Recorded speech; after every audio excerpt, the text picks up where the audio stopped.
በስጋ ከምታረገው ነው። በስጋ ከምታረገው ከኃጢአት ሁሉ የስጋ ግንኙነት ከአንድ ሰው ሰውነት ጋር ከስጋ ጋር እየተገናኘ የምታረገው ኃጢአት ዝሙት ብቻ ነው አይደል? ሌላው ኃጢአት ከሌላ ስጋ ጋር እየተገናኘ የምታረገው አይደለም አይደል? ስርቆት በለው ስድብ በለው ምናምን በለው ምቀኝነት በለው ምናምን ያም ኃጢአት ነው። ልዩነቱ ግን ምንድነው? ይሄ ዝሙት የሚሰራ ሰው በስጋው ነው የሚሰራው። ይኸው በገዛ ስጋው ላይ ነው የሚሰራው። ለምን ምን ያደርጋል ማለት ነው? አንደኛው ስጋ ከሌላው ስጋ ጋር ግንኙነት ያደርጋል። ኦኬ። ስለዚህ አለ ወይ ስጋችሁ ከእግዚአብሔር የተቀበላችሁት በእናንተ የሚኖረው የመንፈስ ቅዱስ ቤተ መቅደስ እንደሆነ አታውቁምን? ምን ማለት ነው? ስንፈጠር እግዚአብሔር ቅዱስ አድርጎን የፈጠረን፣ ንጹህ አድርጎን የፈጠረን። ከእናት ከአባቶቻችን ስንወለድ ከእናት ከአባቶቻችን ስጋና ደምን ተካፍለን ስንወለድ ገና ዝሙትን አናቅም፣ ገና ኃጢአትን አናቅም፣ ገና ኃጢአትን በመስራት አልገለጥናትም፣ ከሰውነታችን ጋር ኃጢአትን አልተለማመድናትም። ንጹህ ሆናችሁ የመንፈስ ቅዱስ ማደሪያ ናችሁ። መንፈስ ቅዱስ ሲባል ቅዱስ የሆነ የእግዚአብሔር መንፈስ። ምክንያቱም በመጽሐፍ ቅዱስ የእኛ የክርስቲያኖች ሰውነት ቅዱስ ማደሪያ ይባላል፣ የተቀደሰ ማደሪያ ይባላል። ያን የተቀደሰ ማደሪያ ምን አታርጉት ነው የሚለው? በዋጋ ስለተገዛችሁ ለራሳችሁ አይደላችሁምና ስለዚህ በስጋችሁ እግዚአብሔርን አክብሩ። ይሄ የተቀደሰው ሰውነታችሁን አታስነውሩት፣ በዝሙት ከሴት ጋር በመተኛት በመዳራት በማመንዘር አታቆሽሹት። ምክንያቱም የመንፈስ ቅዱስ ቤተ መቅደስ ሲባል ማደሪያ ማለት ነው። ቤተ እና መቅደስ የሚል አለ፣ ይታያል አይደለ? ቤተ እና ለምሳሌ ቤተ ክርስቲያን፣ ቤተ ክርስቲያን ማለት ነው የክርስቲያኖች ቤት ወይ ቤተክርስቲያኖች መሰብሰቢያ ማለት ነው አይደለ? ቤተ መቅደስ ከሆነ ማለት ነው የመቅደሱ ማደሪያ ማለት ነው፣ ወይም የቅድስናው ቤት ማለት ነው። ይሄ ሰው እግዚአብሔር ቅዱስ ነው። ይሄ ሰውነታችን ለእግዚአብሔር ማደሪያው ነው። ኦኬ። ስለዚህ ቅዱስ ማደሪያው ይባላል። ይህን ቅዱስ የሆነውን ማደሪያ ምን አታርጉ ነው የሚለው? በዝሙት አታቆሽሹት፣ በዝሙት አታርክሱት። እናንተ የእግዚአብሔር ማደሪያዎች ስለሆናችሁ። መቅደስ ብሎ የእኛን ሰውነት በምሳሌ አመጣ ማለት ነው። ኦኬ። መቅደስ ብሎ የእኛን ሰውነት በምሳሌ አድርጎ የእግዚአብሔር ማደሪያ አድርጎ አስቀመጠ ማለት ነው። ስለዚህ ስለ ዝሙት አትስሩ ነው በቃ። በስጋችሁ ነውርን፣ ኃጢአትን፣ በደልን አትስሩ እያለ ነው። ኦኬ። ታዲያ እንዴት የመንፈስ ቅዱስ ማደሪያ ይሆናል? አሁን እኮ ነግሬ ነበር። እሺ አሁን ለመጨረሻ ጊዜ ልንገርህ። መንፈስ ቅዱስ ማደሪያ ሲባል አንድ ሰው ምን ማለት መሰለ? ለምሳሌ እኔ በእኔ ሰውነት መንፈስ ቅዱስ ያድራል ሲባል ምን መሰለ? ጸጋው፣ ምሕረቱ፣ ቸርነቱ፣ ይቅርታው፣ ረድኤቱ፣ ጥበቃው ከኔ ጋር አለ እያልኩኝ ነው። ለምሳሌ አንተ እንደ አንድ ሙስሊም አላህ እኔ ውስጥ አለ ማለት አትችልም። በእኔ ሰውነት ያድራል ማለት አትችልም፣ አንተ ሙስሊም ስለሆን። እኛ ክርስቲያኖች ግን ምን ብለን ማለት እንችላለን መሰለ? እኛ የእግዚአብሔር ማደሪያዎቹ ነን፣ መቅደሶቹ ነን። ልክ መቅደስ በውስጡ ሰዎች እንደሚሰበሰቡበት፣ ሰዎች በዛ ተገኝተው መልካም ነገሮችን፣ ጸሎትን ምን እንደሚያደርጉበት ይሄ ቤቱ ነው፣ በድንጋይ የሚገነባው ነው። ሌላው ደግሞ መቅደስ ደግሞ በመጽሐፍ ቅዱስ እኛ ነን። እኛ የእግዚአብሔር ማደሪያዎች ነን። የእግዚአብሔር መንፈስ፣ የእግዚአብሔር ፍቅር፣ የእግዚአብሔር ጸጋ፣ የእግዚአብሔር ምሕረት፣ የእግዚአብሔር ቸርነት የሚገለጥበት ይህ ሰውነታችን የእግዚአብሔር ማደሪያው ነው ይባላል ማለት ነው። ስለዚህ ይህ ሰውነታችን ቅዱስ ስለሆነ ምን አታርጉ ነው የሚለው? በዝሙት አታቆሽሹት። አንድ ክርስቲያን ዝሙት ሊሰራ ሲፈልግ እኔ እኮ የእግዚአብሔር ማደሪያ ነኝ፣ ይሄን የተቀደሰው ሰውነቴን፣ የተለየ ሰውነቴን፣ እግዚአብሔር የሚከብርበትን ሰውነቴን አላረክሰውም፣ አላቆሽሸውም ብሎ ይመለሰ ማለት ነው። ምን ብሎ ካመነ? ሰውነቴ የእግዚአብሔር ማደሪያ ነው ካለ ማለት ነው። ስለዚህ ከዝሙት እንድንሸሽ ስለ ንጽህና፣ ስለ ቅድስና የተነገረ ነው። እሺ፣ የኔ ጥያቄ በዚሁ ላይ ነው። አሁን ለምሳሌ አንድ ሰው ሰውነቴ የእግዚአብሔር ማደሪያ ነው ብሎ ካመነ ከሚስት ጋር መተኛት ራሱ አይከብደውም? ለምን አይከብደውም? አይከብደውም። መጽሐፍ ቅዱስ ሲና መሰለ ጋብቻን ደግሞ ቅዱስ ይለዋል። ጋብቻማ በእግዚአብሔር ዘንድ የተወደደ ነው። ምክንያቱም ጋብቻ ራሱ የሰጠ እግዚአብሔር ነው። ከባልና ሚስት የሚያደርጉት ግንኙነት ቅዱስ ግንኙነት ነው። ምክንያቱም እግዚአብሔር ነው ጋብቻን የሰጠ። እግዚአብሔር ዝሙትን አልሰጠም። አየህ፣ እየተነገረ ያለው ስለ ዝሙት ነው። ዝሙት ደግሞ ጋብቻ አይደለም። ታውቃለህ፣ ዝሙት ከጋብቻ ውጭ የሚደረግ ኃጢአት ነውር ነው። እየተነገረ ያለው ሰውነታችንን እንድንጠብቅ በንጽህና በቅድስና እንድንጸና፣ በጋብቻ ብቻ እንድንኖር፣ በጋብቻ ደግሞ መኖር ደግሞ በሌላ መልኩ በምንኩስና በድንግልና ራሳቸውን ንጽህና ቅድስና ጠብቀው የሚኖሩ ደግሞ አባቶች መነኮሳት መነኩሴዎች አሉ። እየተወራ ግን ያለው ስለ ጋብቻ ነው። ስለዚህ ጋብቻ ቅዱስ ነው። አሁን አግብቻለሁ፣ ከሚስቴ ጋር የማደርገው ግንኙነት የተባረከ ነው፣ የተቀደሰ ነው። ለምን? ሚስቴ ናት፣ አካሌ ናት። አካሌ ስለሆነች ቅዱስ የሆነ ማደሪያው የሆነ ቅዱስ የሆነ ጋብቻ ነው ያለ እኔና እሷ። ከዚህ ከሚስቴ ውጭ ግን ከሄድኩኝ ከሌላ ሴት ጋር ከሄድኩኝ ዝሙት ይባላል ማለት ነው። ኦኬ ይሄን ጥያቄ ነበረ። ሚስት አካል ናት። ባይዘዌ በክርስትና አስተምሮ ይኸውልህ ጋብቻ አንድ አካል ነው። ባልና ሚስት ሲጋቡ አንድ አካል ነው። መጽሐፍ ቅዱስ ሚላል ሁለቱም አንድ ስጋ ይሆናሉ ነው የሚለው። ጋብቻ ቅዱስ ነው፣ መኝታውም ንጹህ ነው። ጋብቻ ደግሞ ሁለት ባልና ሚስቶች አንድ የሚሆኑበት ነው። ስለዚህ አንድ የሚሆኑበት ስለሆነ የነሱ ጋብቻ ቅዱስ ይባላል። ከዛ ውጭ ግን ከተጋራ ግን ኦኬ አንዱ ሌላ 2-3 ሴት ጋር የሚተኛ ከሆነ ዝሙት ነው፣ መቆሸሽ ነው፣ ማመንዘር ነው፣ ኃጢአት ነው፣ ንስሐ ያስፈልገዋል። ቅዱስም አይደለም፣ የተከለከለ ነው ማለት ነው። ኦኬ ፐርፌክት። አንድ የመጨረሻ ጥያቄ ልጠይቅህና ከአንተ ጋር ልጨርስ፣ ሌሎቹም እድል እንዲያገኙ ስለፈልግ በዚህ የዚህ ሀሳብ ላይ እብነ ሐኪምም ቢኒም ሌሎቹም አይመንም ሀሳብ እንዲሰጡ አንድ ጥያቄ ልጠይቅህ። አለ ወንድሜ? ኦኬ በዚህ በሰሂህ ሙስሊም ላይ አንድ ክፍል አለ ሚላል መሰለህ። አንዴ ቆይ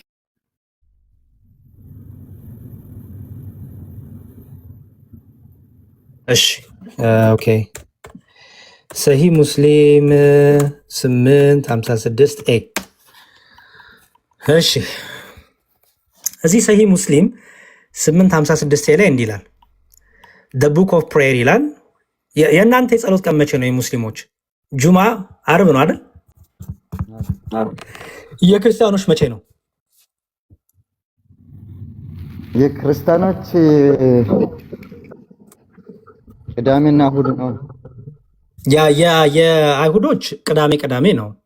የክርስቲያኖች ደግሞ እሑድ ነው አይደለ? ያው ታውቃለህ፣ በኢትዮጵያ ሰንበት ቅዳሴ እያልን ስንሄድ ታውቃለህ አይደል?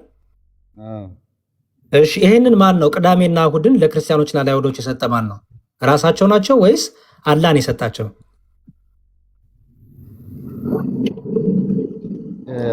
አርብን የሰጣችሁ ለእናንተ ማን ነው? አላህ ነው። በጣም ጥሩ። ቅዳሜና እሑድን ለአይሁድና ለክርስቲያኖች የሰጠ ማን ነው?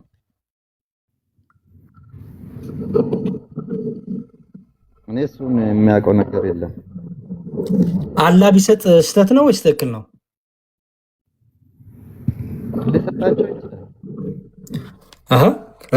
ከሰጣቸውማ አጸደቀ ማለት እኮ ነው። እንዲጸልዩ አርብና ቅዳሜን እሑድና ቅዳሜን እንዲጸልዩ ከሰጣቸው አላህ አጸደቀላቸው ማለት ነው። እንዲያውም ተቀበላቸው ማለት ነው። ላሳየ። ስለዚህ እናንተ መታችሁ ክርስቲያን የሚባል እምነት የለም፣ ክርስቲያን የሚባል አይታወቅም፣ ሁሉም ሙስሊም ነው ካላችሁ ከአላህ ጋር ትጋጫላችሁ። እንዲህ ይላል አንብብልህ ሐዲሱን the book of prayers of Friday ይላል chapter this ummah has been guided Friday ይላል። እሺ it's narrated by Abu Huraira and Huraira that messenger of Allah said አቡ ሁረይራ እንደዘገበው የአላህ መልእክተኛ እንዲህ አለ። ሰሂህ ሙስሊም 856 ኤ ላይ ነው ያለው። እሺ የሐዲሱ ደግሞ ደይፍ እንዳትለኝም ሙስሊም ነው፣ የሙስሊም ሰሂህ ሙስሊም ነው። ኦኬ it was Friday from which Allah diverted those who were before us ይላል for the Jewish ይላል ኦኬ ለአይሁዶች the day set aside for prayers was Sabbath 6 ቀን 7ኛው ቀን ቅዳሜ ሰንበት ምላት ማለት ነው። and for Christians ይላል it was Sunday ይላል። አየኸው ለክርስቲያኖች ደግሞ እሁድ ነው ይላል። and Allah turned towards us and guided us to Friday አላህ ደግሞ ለሙስሊሞች አርብን ሰጠ at the day of prayer for us ይላል። ለሙስሊሞች አርብን፣ ለክርስቲያኖች እሁድን፣ ለአይሁዶች ቅዳሜን ሰጠ አላህ ማለት ነው። አዎ ትክክል። ይሄ ምንም ትክክል። አዎ እንዴ ክርስቲያኖች ማን ነው የሚያመልኩት? አላህን ነው የሚያመልኩት ክርስቲያኖች። አዎ አይሁዶች ማን ነው የሚያመልኩት? አላህን ነው የሚያመልኩት። ክርስቲያኖች አላህን ካመለኩ ለምንድነው ሲኦል የሚገቡት? አዎ አሁን እዚህ ጋር ነው። አሁን አንተ ያነሳው እንትኖች ላይ እኔ ምንም ቅዋሜ የለኝም የሚያምነው ነገር ነውና ለአይሁዶች የጸሎት ቀን እሁድ ነው አለ አይደል?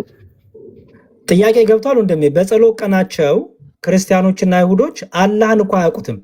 አይሁዶች እኮ አላህ የሚባል አምላክ ስሙንም አያውቁትም ጭራሽ።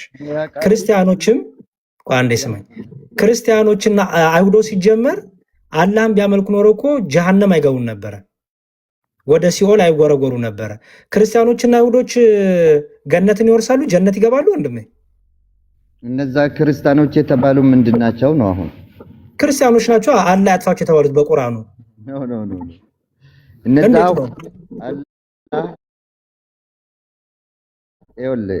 የጸሎት ቀን ክርስቲያን ማለት ነው ወንድሜ። ክርስቲያን ማለት ነው ትርጉሙ። ክርስቲያን ማለት የክርስቶስ ተከታይ ማለት ነው።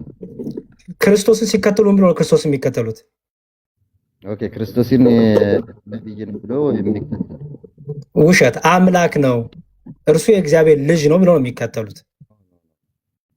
እዚህ ላይ ነው ስህተታቸው ራሱ። ስህተት ከሆነ ለምንድን ነው የፈቀደላቸው? በክርስቲያኖች እሑድ ቀን ተሰብስበው የራሳቸውን አምላክ እንዲጸልዩ እንዲለምኑ እሑድ ቀንን የጸሎት ቀን አድርጎ ለምን አላሰጣቸው? ኦኬ አምላካቸው ማን ነው? ኢየሱስ። ምክንያቱም ክርስቲያን ተባሉ እኮ። ኖ ኢየሱስ አይደለም አላህ። እሺ በቃ ይሁን መልካም። እሺ ሜቢ በቃ ቢኒና እብነ ሐኪም የተነሱት ሀሳቦች ላይ አንድ ሚዩት አድርግለው እንደሜ ቴንክ ዩ በጣም ግን እግዚአብሔር ይስጥልን። ጥሩ እይታ አድርጌያለሁ። ቢኒና እብነ ሐኪም ሜቢ የተሰጡት ሀሳቦች ላይ የሚጨምሩት ነገር ካለ አይመን፣ ሌሎቻችሁም እድል ልስጥ። እኔ ብቻ አወራሁ፣ ይቅርታ በጣም ሰላም ብያለሁኝ። እንዴት አላችሁ? ዲያቆንዬ ቃሌት ያሰማልን። ሁላችሁንም ሰላም ብያለሁ። ቢኒዬ ረጅም ጊዜ እንኳን አገኘው፣ ደስ ብሎኛል። ቢኒ ያለው እኔ የምጨምረው ሀሳብ አለ፣ በተቻለ መጠን ለማሳጠር እሞክራለሁኝ። መጀመሪያ የተነሳው የመደፈርና ተያያዥ የሆነ ሀሳብ ላይ ወንድሜን ብጠይቀው ደስ ይለኛል። አይ ቲንክ ትሩዝ መሰለኝ አይደል ሲያወራ የነበረው? አይ ሙቭ ነው ሙቭ የሚለው። እሺ ቲንክ ሙቭ ወንድማችን፣ 3 ጥያቄዎች በአጭሩ ጠይቀሃለሁ፣ ብዙ የሚያጨናንቁ አይደሉም። ያቺ ተደፍራ ከዛ በኋላ 50 ሰቅል ኦር ሰምቲንግ ላይክ ዛት ከፍሎ እንዲያገባት ያስገድዳል መጽሐፍ ቅዱስ። ይሄ ትክክል አይደለም ብለህ ታምናለህ ወንድሜ?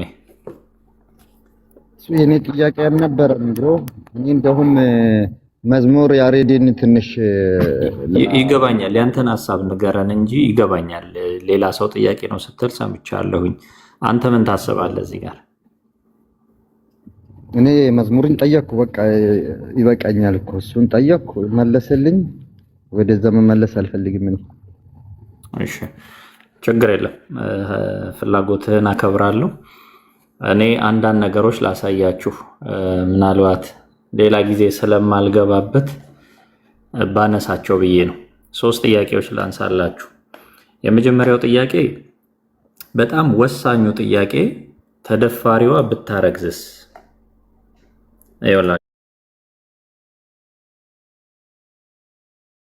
እግዚአብሔር ሕግን ሲሰራ ለምን እንደሰራ መጠየቅ መመራመር ያስፈልጋል። ያቺ የተደፈረችው ሴት እንግዲህ የተለያዩ ኬዞች ተቀምጠዋል በመጽሐፍ ቅዱስ ላይ። ከባለትዳር ሴት ጋር ዝሙት አንድ ሰው ቢፈጽም ሁለቱም ይገደሉ ይለናል ዘሌዋውያን 20:10 ማለት ነው። የታጨች ድንግል ከሌላ ወንድ ጋር በፈቃድ ዝሙት ብትፈጽም ሁለቱም በድንጋይ ይወገሩ። ይኸው የታጨች ሴት በግድ ብትደፈር፣ ይሄ ነው ኬዙ። እንግዲህ ብዙ ጊዜ ሙስሊም ወገኖቻችን የሚያነሱት ማለት ነው። የታጨች ሴት በግድ ብትደፈር ወንዱ ይሞታል፣ ሴቲቱ ኃጢአተኛ ከኃጢአት አትቆጠርም። በተጨማሪ ተመልክተዋል። ያልታጨች የታጨች ከሆነ ነው ከላይኛው ይቅርታ፣ በጣም የታጨች ሲሆን ነው። ይሄን አይደለም ጥያቄያቸው። ያልታጨች ድንግል ነው። የታጨች ድንግል ኦልሬዲ ታጭታለች፣ የሰው ነች። ይህንን እስልምናው ኮንሲደር አያደርገውም፣ ጭራሹ ነው አያስበውም። ሁሉ መታጨት አለመታጨት ትርጉም እንደሌለው አድርጎ ነው የሚያልፈው። ያልታጨች ድንግል ከወንድ ጋር እንግዲህ ብትገናኝ ይኸው የሞት ቅጣት አይጠቅስም። ወንዱ የጋብቻ ዋጋ ይከፍላል ማለት ነው፣ ካሳ ይከፍላል። የጋብቻ ግዴታም ይኖራል ማለት ነው። ይሄኛውን ሐሳብ እንያዝ። ለምሳሌ ዋናው ጥያቄ ላይ ልምጣና አንደኛ ብታረግዝ የሚለውን ሐሳብ ያዙ። ብታረግዝስ? ከዛ ደግሞ ማን ያገባታል የሚለውን ያዙ። አይ ቲንክ የላይኛው ላይ ትንሽ እንትን ያልኩት ይመስለኛል ስጽፍ። ከዛ በኋላ ማን ያገባታል የሚለውን ጥያቄ ያዙ። ሶስተኛ ላይ መመጣው እስልምና ላይስ? እችኛዋን ፖይንት በደንብ ያዙልኝ። ተመልከቱ። ሙዋታ ማሊክ እንዲህ ብሎ ያስቀምጠዋል። ማሊክ related to me from Ibn Shihab that Abdul al-Malik Ibn Marwan give a judgment that the rapist had to pay the raped woman her bride price. አያችሁ፣ በተመሳሳይ ኬዝ ላይ በእስልምናው ምን ብሎ ያስቀምጣል? ኩረጃ ስለሆነ ሁሉንም በነገራችን ላይ ኩረጃ ነው ሞስት ኦፍ ኢት ከኦሪት እንደምታውቁት ከአይሁዳውያን ሕግ ከመጽሐፍ ቅዱስ ከተለያዩ እንትኖች የተኮረጀ ነው። ሙዋታ ማሊክ ምን ብሎ ያስቀምጣል? ይኸው ይክፈል ብሎ ያስቀምጣል። በነገራችን ላይ ከታች ያለው ላይ በደንብ እዩት። ዋናው ከታች ስለሆነ ነፃ ወንድ ይላል። ማነው ነፃ ሴት ሆና ብትደፈር he must pay the bride price of the like of her ይላል። ምን ይክፈል? የብራይድ ፕራይሱን ይክፈል ይላል። ይሄንን ደግሞ በፊቅ ደረጃ ወርዳችሁ ብታዩት ምን ብሎ የሚያስቀምጠው ነው? መህር አልሚትል ብሎ ያስቀምጠዋል። በነገራችን ላይ እኛ ጋር ሲመጡ ስለማያውቁት ግራ ስለሚገባቸው ይሄ ምንድነው? ለምንድነው እንደዚህ የሚሆነው? በቃ በ50 እንትን በምን ወዘተ ይላሉ ማለት ነው። ግን ይኸው መሐመድ እሱንም ኮርጇል። የእሱም ሱሐባዎችና ተከታዮች መዛቦች እሱን ኮርጀው አስቀምጠዋል። መህር አልሚትል ይከፈላል። ይሄ ማለት ካሳ ማለት ነው በቃ። እንዲሁም አንዳንዶቹ መዝሃቦች ደግሞ ምን ብለው ያስቀምጣሉ?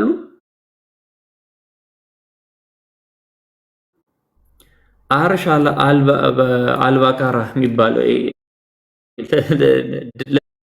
ለድንግልናዋ ማለት ነው። በሌላ ቋንቋ በቃ ባጭሩ ለድንግልናዋ ክፍያ ደግሞ ያስቀምጣል ማለት ነው። ስለዚህ ከፍሎ ማለት የ24 ይመስለኛል።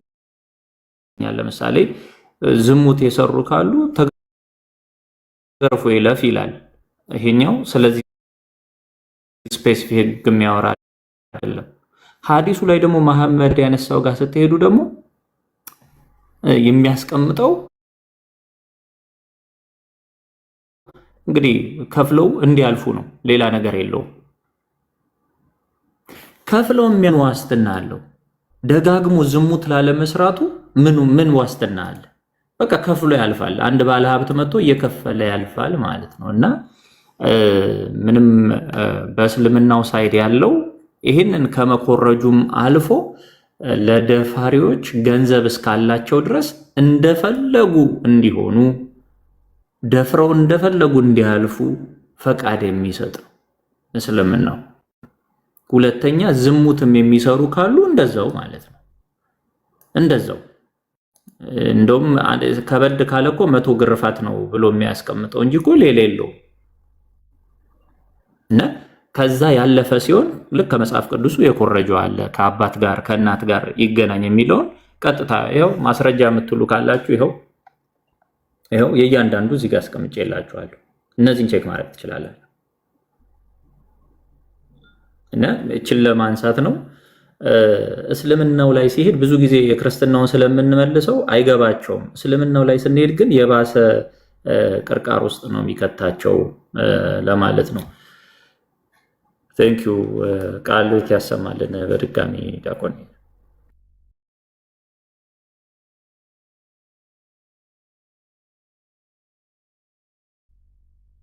ቢኒ ያለክ ሐሳብ ከመቀጠሌ በፊት ሰላም ብያለሁ። መጀመሪያ እብን ሐኪም ቢኒ ዲያቆን ሁላችሁንም ሰላም ብያለሁ።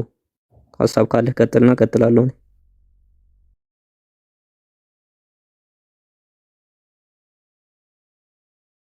እሺ ቢኒ ሲመቸው እንትን ይላል። ያ አብዛኛውን እንትን ብለውታል። ዲያቆን የያዙት ፓርት ላይ ቃሎት ያሰማልን ብያለሁ። በጣም አሪፍ ቅርቃር ውስጥ ነው የከተቱት። ምክንያቱም እንደ እስልምናው አካሄድ ከሆነ እነሱ ዝሙት ብለው የሚረዱት መንገድ በጣም የተለያየ ነው፣ ከኛ ጋር በጣም የተራራቀ ነው። ኢቨን ህገ ልቦናችን ላይ ራሱ ሊደርሱ አይችሉም፣ አይደለም በመጽሐፍት ደረጃ ማለት ነው። ያ ሱራ 4:24 ላይ በግልጽ ተቀምጧል።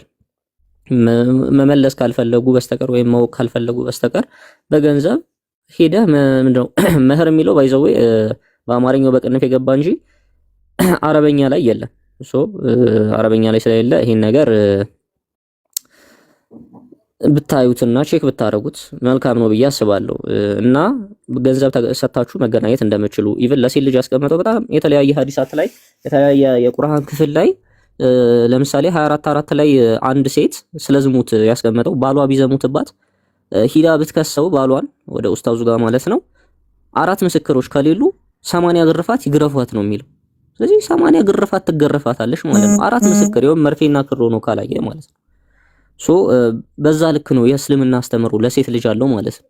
እና 304ም በተመሳሳይ ቡሃሪ ላይ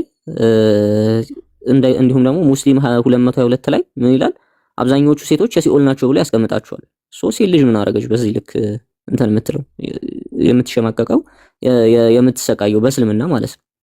ስለዚህ በዚህ ልክ ነው ኢቭን ሸሪዓ እኛ ሀገር ተግባራዊነት ቢኖረው ባይዘው በጣም ከባድ ነው የሚሆነው። በጣም ከባድ ነው የሚሆነው። ለምን እንደ ሌሎቹ ሀገር ነው የሚሆነው። አይኗን ብቻ የምታሳየው እየተገረፈች ነው የምትሄደው። እስልምና ይታወቃል በሌላው ዓለም ላይ።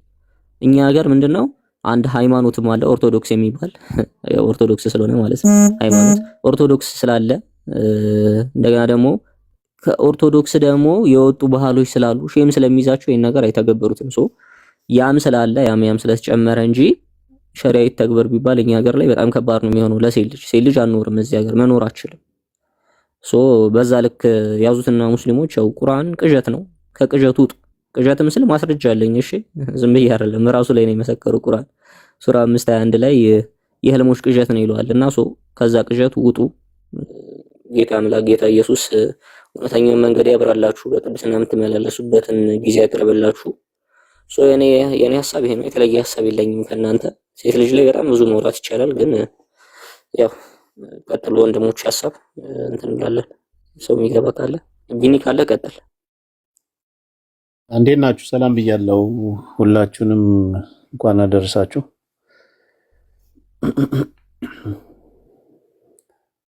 ይሰማል?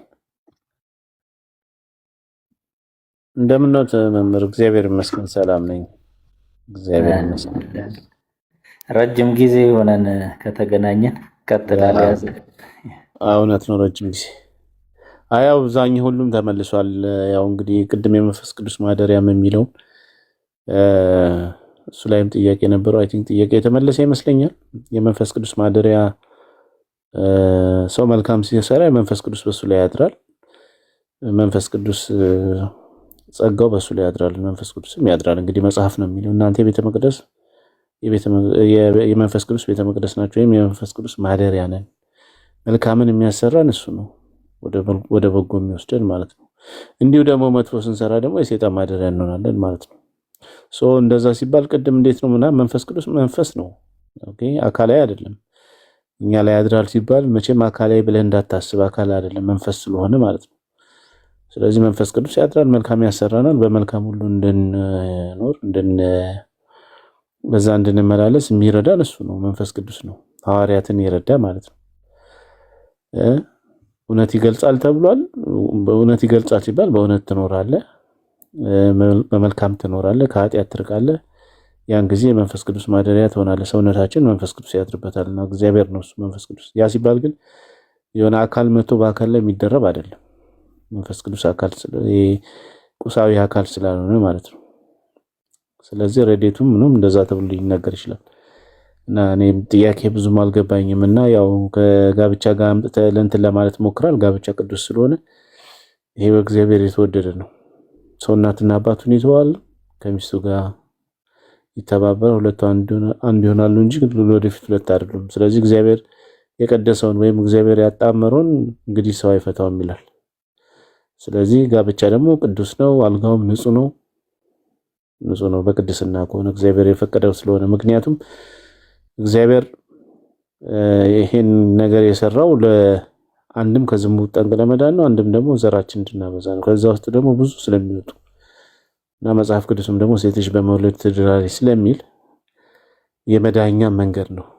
ትድናለች ሲል አንድም ከመቤታችን ስለተወለደው ስለ ክርስቶስ ነው የሚናገረው። ስለዚህ ሰው ሁሉ የዳነው ከመቤታችን በተወለደው ወይም ከሷ የተወለደው ክርስቶስ በእሱኛ ድነናልና ከዛ አንፃር ይነገራል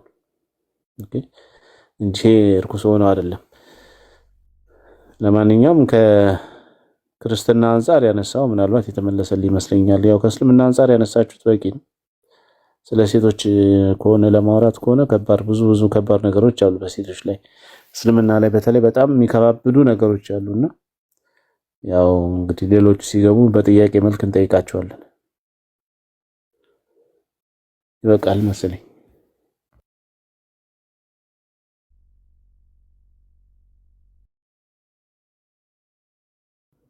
እሺ ቃለ ሕይወት ያሰማልን። እናመሰግናለን። ያሬዱ አለቅ አይ ቲንክ የገባ ሰው አለ መሰለኝ።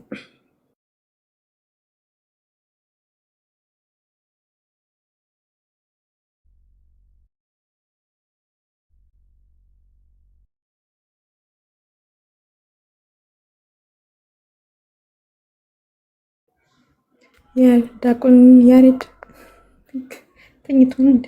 ቢኒ ድምጽ ይሰማል? አዎ ትሰሚያለሽ ገሊላት። ምንድነው ጥያቄ ጠይቁ ደግሞ ወይም ጠይቁ። ጥያቄ ከሆነ ጥያቄ እንጠይቃለን። የሚወያይ ሰው ካለ መወያየት ይቻላል። እንኳን ብዙ አልቆይም። ጥያቄ ያለው ሰው አለ? የገባ ሰው አለ? ቤታ ማርያ ይታየኛል፣ ትሩዝ ይታየኛል። ሙቭ እንኳን ጠይቋል። እኔ መጠየቅ እፈልጋለሁ። ኦኬ፣ የት ነው ቤተ እምነት የት ነው?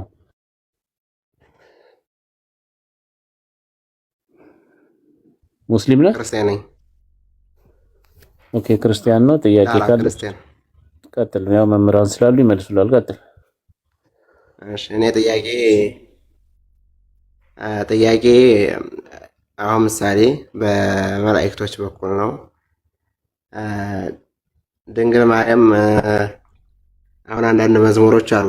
ድንግል ማርያም ማሪኝና ልሄድ ምናምን የሚል መዝሙር ማለት ነው።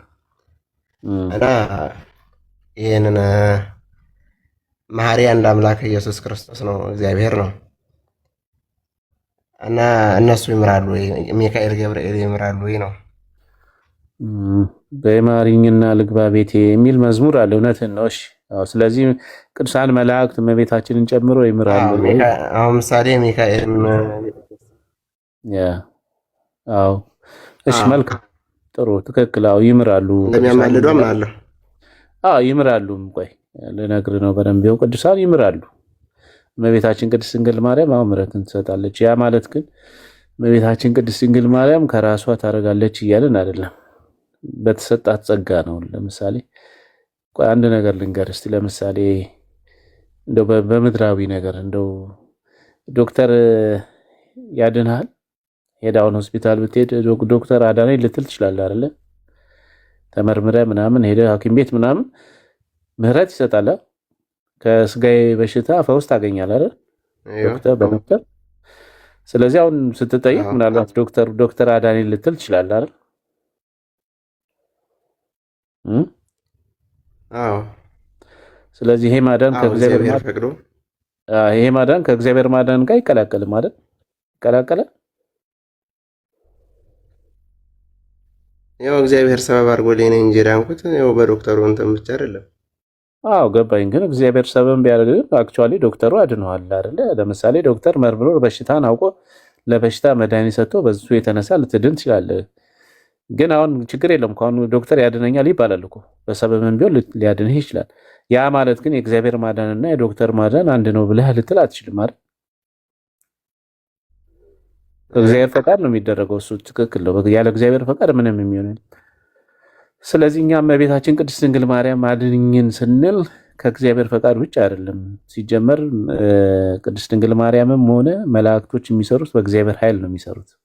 ማንኛውንም ነገር ግን በተሰጣቸው ጸጋ ያድናሉ።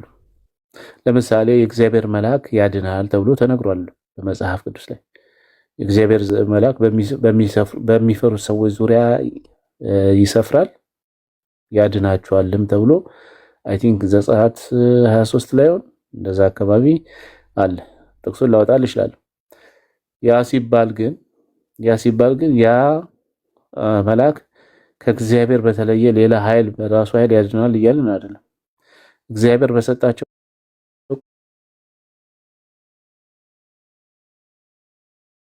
ነገሮች ያው መጽሐፍ ቅዱስ ላይ ልታገኝ ትችላለህ። ቅዱስ ጳውሎስ አዳነ ተብሎ ተጽፎ ልታገኝ ትችላለህ። ቅዱስ ጴጥሮስም እንደዚህ ተነግሯል። በጥላቸው ኢቭን አይደለም በሌላ በቅዱስ ጴጥሮስ በጥላው አዳነ ተብሎ ተጽፏል። ቅዱስ ጳውሎስ ደግሞ በጨርቁ። ግን የቅዱስ ጳውሎስ ማዳን ከእግዚአብሔር የተለየ አይደለም ነው። ኦኬ እንደዛ ተብሎ ሲባል እግዚአብሔርን ባማከለ ነው። እኔ አሁን ለምሳሌ እሱማ ልክ ነህ እኮ ሰውም ሊያድነኝ ለራሱ ይችላል። ግን ማረኝ ስለኔ አሁን ኢየሱስ ክርስቶስ ማረኝ ስለው ኃጢአቴን ተውልኝ ነው ወደ ሲኦል እንዳልወርድ ማለት ነው። ያ ሚካኤልን ልክ ተመሳሳይ ማሬ ብለው ኃጢአቴ ይወርዳሉ ነው ማለትማ እንደሚደርስልኝ በአደጋ ጊዜ ምናምን አለ። መዝሙር 33:7 ነው ቅድም። እሺ ለማንኛውም ምህረት ምናምን የሚባል ይሄ አጠቃላይ ከኃጢአት ስርየት ምናምን ሳይሆን ምህረት የሚባለው ከስጋ የፈውስ አንጻር ነው። ከዛ አንጻር ቢናገረው ከኃጢአት ከሆነ ከእግዚአብሔር ውጭ የሚምር የለም። ኦኬ ከእግዚአብሔር ውጭ የሚምር የለም። ቅዱስ ሚካኤል ማረን ቢሉ ሰዎች እንኳን እንደዛ ብለው ቢሉ ስህተት አይደለም። ባይዘው ቢሉ ከስጋ የፈውስ ከሆነ እንደዛ ሊሉ ይችላሉ። ያ ግን ቀጥታ ቅዱስ ሚካኤል በራሱ ከእግዚአብሔር የተለየ ኃይል ኖሮት ራሱ በራሱ ያደርጋል ማለት አይደለም። ቅዱስ ሚካኤል በተሰጠው ጸጋና በተሰጠው ስልጣን መሰረት ያን ነገር ያደርጋል። ያ ማዳኑ ግን የእግዚአብሔር ነው። እሱ ግን ሰበብ ነው ማለት ነው። ወይም ደግሞ ምንድነው የሚባለው የተሰጣቸው ባይዘው ለቅዱሳን የተሰጣቸው ትላልቅ ጸጋዎች አሉ። እነዛ ጸጋዎች ይሰራሉ። ያን ጸጋ የሚሰጠው ደግሞ እግዚአብሔር ነው። ስለዚህ ቀጥታ ቢባልም አዳኙ ግን እግዚአብሔር ነው ማለት ነው። እነሱ ግን እንትን ስላሉ እግዚአብሔር ምንድነው ያን ነገር ስላደረጉ እንደዛ ቢባሉ እግዚአብሔር የሚከፋ አይደለም። በቅዱሳኑ እግዚአብሔር አይቀናምና ምክንያቱም እነሱን ያከበረው ራሱ እግዚአብሔር ስለሆነ ቅዱሳንን ያከበረው ራሱ እግዚአብሔር ስለሆነ አንደኛ በጸሎታቸው ነው ቀጥታ ማለት ነው። ያ ጸሎታቸው ደግሞ ወይም ደግሞ መጋደላቸው ደግሞ እግዚአብሔር የሚሰጣቸው ትልቅ ጸጋ አለ። በዛ ጸጋ መሰረት በዛ ቃል ኪዳን መሰረት ሊያድኑ ይችላሉ። ግን አዳኑ ሲባል ቀጥታ የማዳኑን አገልግሎት እግዚአብሔር ነው እንትን ያለው የሰራው ነው። ስህተት ይሆናል እንትን አይልም። ምህረት ሲባል ግን ምህረትን ሲያስቡ ግን ቀጥታ ከኃጢአት ስርየት ከሆነ ኃጢአቴን ይቅር በል ምናምን ከሆነ ግን እንደዛ አይደለም። እንደዛ ትክክል አይደለም። ከኃጢአት ስርየት ከእግዚአብሔር ውጭ ኃጢአት ስርየት የሚሰጥ የለም። በእርግጥ ለካህናት የተሰጠ ትልቅ ስልጣን አለ። እነሱም ቢሆኑ እግዚአብሔር ይፍታ ነው የሚሉት። ያው መቼም ዮሐንስ ወንጌል ላይ የተቀመጠ አለ። በምድር ላይ ይቅር ያላችኋቸው በሰማይ ይቅር ይባላሉ፣ ያሰራችኋቸው ደግሞ በሰማይ ይታሰራሉ ብሎ ስልጣን ሰጥቷቸዋል ለካህናት ማለት ነው። ያም ሆነ ግን መጨረሻ ላይ ማሰሪያውን የሚጠቀም እንትን የሚለው በእግዚአብሔር ነው። በእግዚአብሔር ስም ነው እነሱ ቢሆን ኦኬ እግዚአብሔር ይፍታ እግዚአብሔር ይሰር የሚሉት እነሱ ናቸው። ስለዚህ ይሄ ስልጣን ለሰው ልጆች የተሰጠው ትልቅ ስልጣን ያሳያል፣ ለመላእክትም ለምንም። ያ ግን ከእግዚአብሔር ጸጋ ነው። እግዚአብሔር ለቅዱሳኑ የሰጠው ጸጋ ነው። እግዚአብሔር ደግሞ በጸጋው ስጦታው አይጸጸትም ወይም ደግሞ አይቀናም። በቅዱሳኑ እግዚአብሔር አይቀናም እና ያው ኃይሉ የእግዚአብሔር ስለሆነ ማዳኑ የእግዚአብሔር ስለሆነ እነሱ ግን እንዳልከው ምናልባት እንዲገባ ሰበብ ልትለው ትችላለህ። እንደዛ የሚለው ቃል ነው ባዘር ያደረገው ቢኒ ይቅርታ ወጣ ብዬ አይ ቲንክ እሱ መሰለኝ። ኦኬ እሺ አንድ ቃል ላሳየ እስቲ እና ትልቁ ላይ መሆን ይችል ይሆን ወይስ አልችልም? እሺ ቻልኩ። እሺ እሺ። የሉቃስ ወንጌል ምዕራፍ 16 ይታያል። ቤተ አማራ ነው የምታወራው? ቢኔ ነበረው እኔ ነኝ። ማ ቤተ አማራ የሚለው ነው? ሶሪ ይቅርታ። ቤተ አማራ። እሺ ከየት ቤተ እምነት ነው ወንድሜ? ኦርቶዶክስ ነኝ። ኦርቶዶክስ ነህ? እሺ የሉቃስ ወንጌል ምዕራፍ 16 ቁጥር 24 ላይ እንዲህ ይላል፣ እርሱም እየጮኸ አብርሃም አባት ሆይ ማረኝ፣ በዚህ ነበልባል እሰቃያለሁና የጣቱን ጫፍ በውሃ ነክሮ መላሴ እንዲያበርድልኝ አልዓዛርን ስደድልኝ አለ። ምን ማለት ነው? እንደ አንድ ኦርቶዶክሳዊ ከሆንክ ይሄ እንዴት ነው የምትረዳው?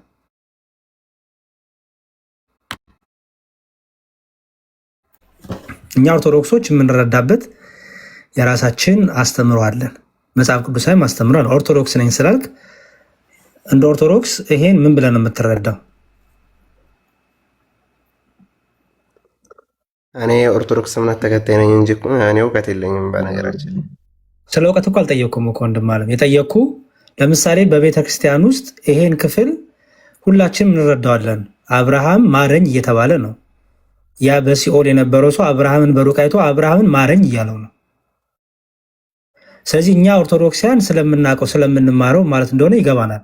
አንተ ኦርቶዶክስ ከሆንክ ይሄን ክፍል ስታነበው እንዴት ነው የምትረዳው ነው ያልኩ።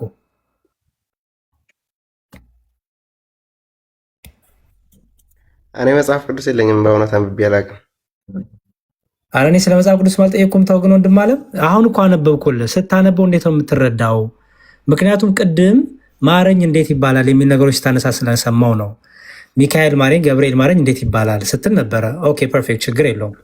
እምነት ምንድን ያልኩ ለምንድን ነው ብዙ ጊዜ ጴንጤ የሆኑ ሰዎች ከኦርቶዶክስ ቤተ እምነት ውጭ ያሉ ሰዎች ሙስሊም ሆነ ጴንጤዎች እኛን ይነቅፉናል። ቅዱሳኑን ማሩኝ ትላላችሁ፣ ሚካኤልን ማሩኝ ትኛላችሁ እያሉ እኛን ይነቅፉናል፣ ይሰድቡናል። ኦርቶዶክስ የሆነ ሰው ማረኝ ሲል ምን ማለት እንደሆነ ያውቀዋል። ምክንያቱም መጽሐፍ ቅዱስ ላይ አብርሃምን ማረኝ ተብሎ ተጠይቋል፣ ተለምኗልና። አንተ ኦርቶዶክስ ነኝ ስላልከኝ ነው። አብርሃም አባቱ ማረኝ የሚለውን ንባብ እንዴት ነው የምትረዳው?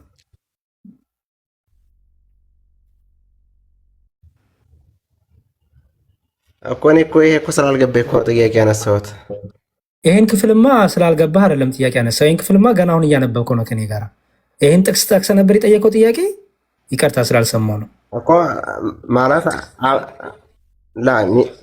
ሚካኤል ገብርኤል ማረኝ ስንል ኃጢአት ይመራል። አብርሃም ገብርኤል እግዚአብሔር አይደለም ወይ አልኩት። ገባኝ። አብርሃም ማረኝ ሲባል አብርሃም እግዚአብሔር ሆኖ ነው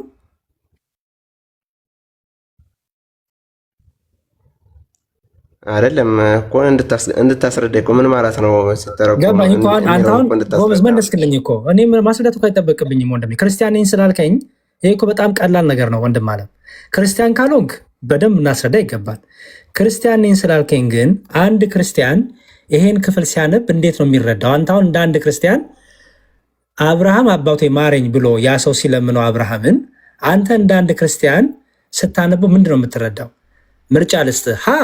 አብርሃም ከእግዚአብሔር እኩል ሆኖ ማረኝ እየተባለ ነው ወይስ ለአብርሃም አባቴ ማረኝ ሲል እራራልኝ እዘንልኝ እያለ ነው ወይስ አብርሃም አባቴ ማረኝ ሲል ይሄ ሰው የተሳስቷል?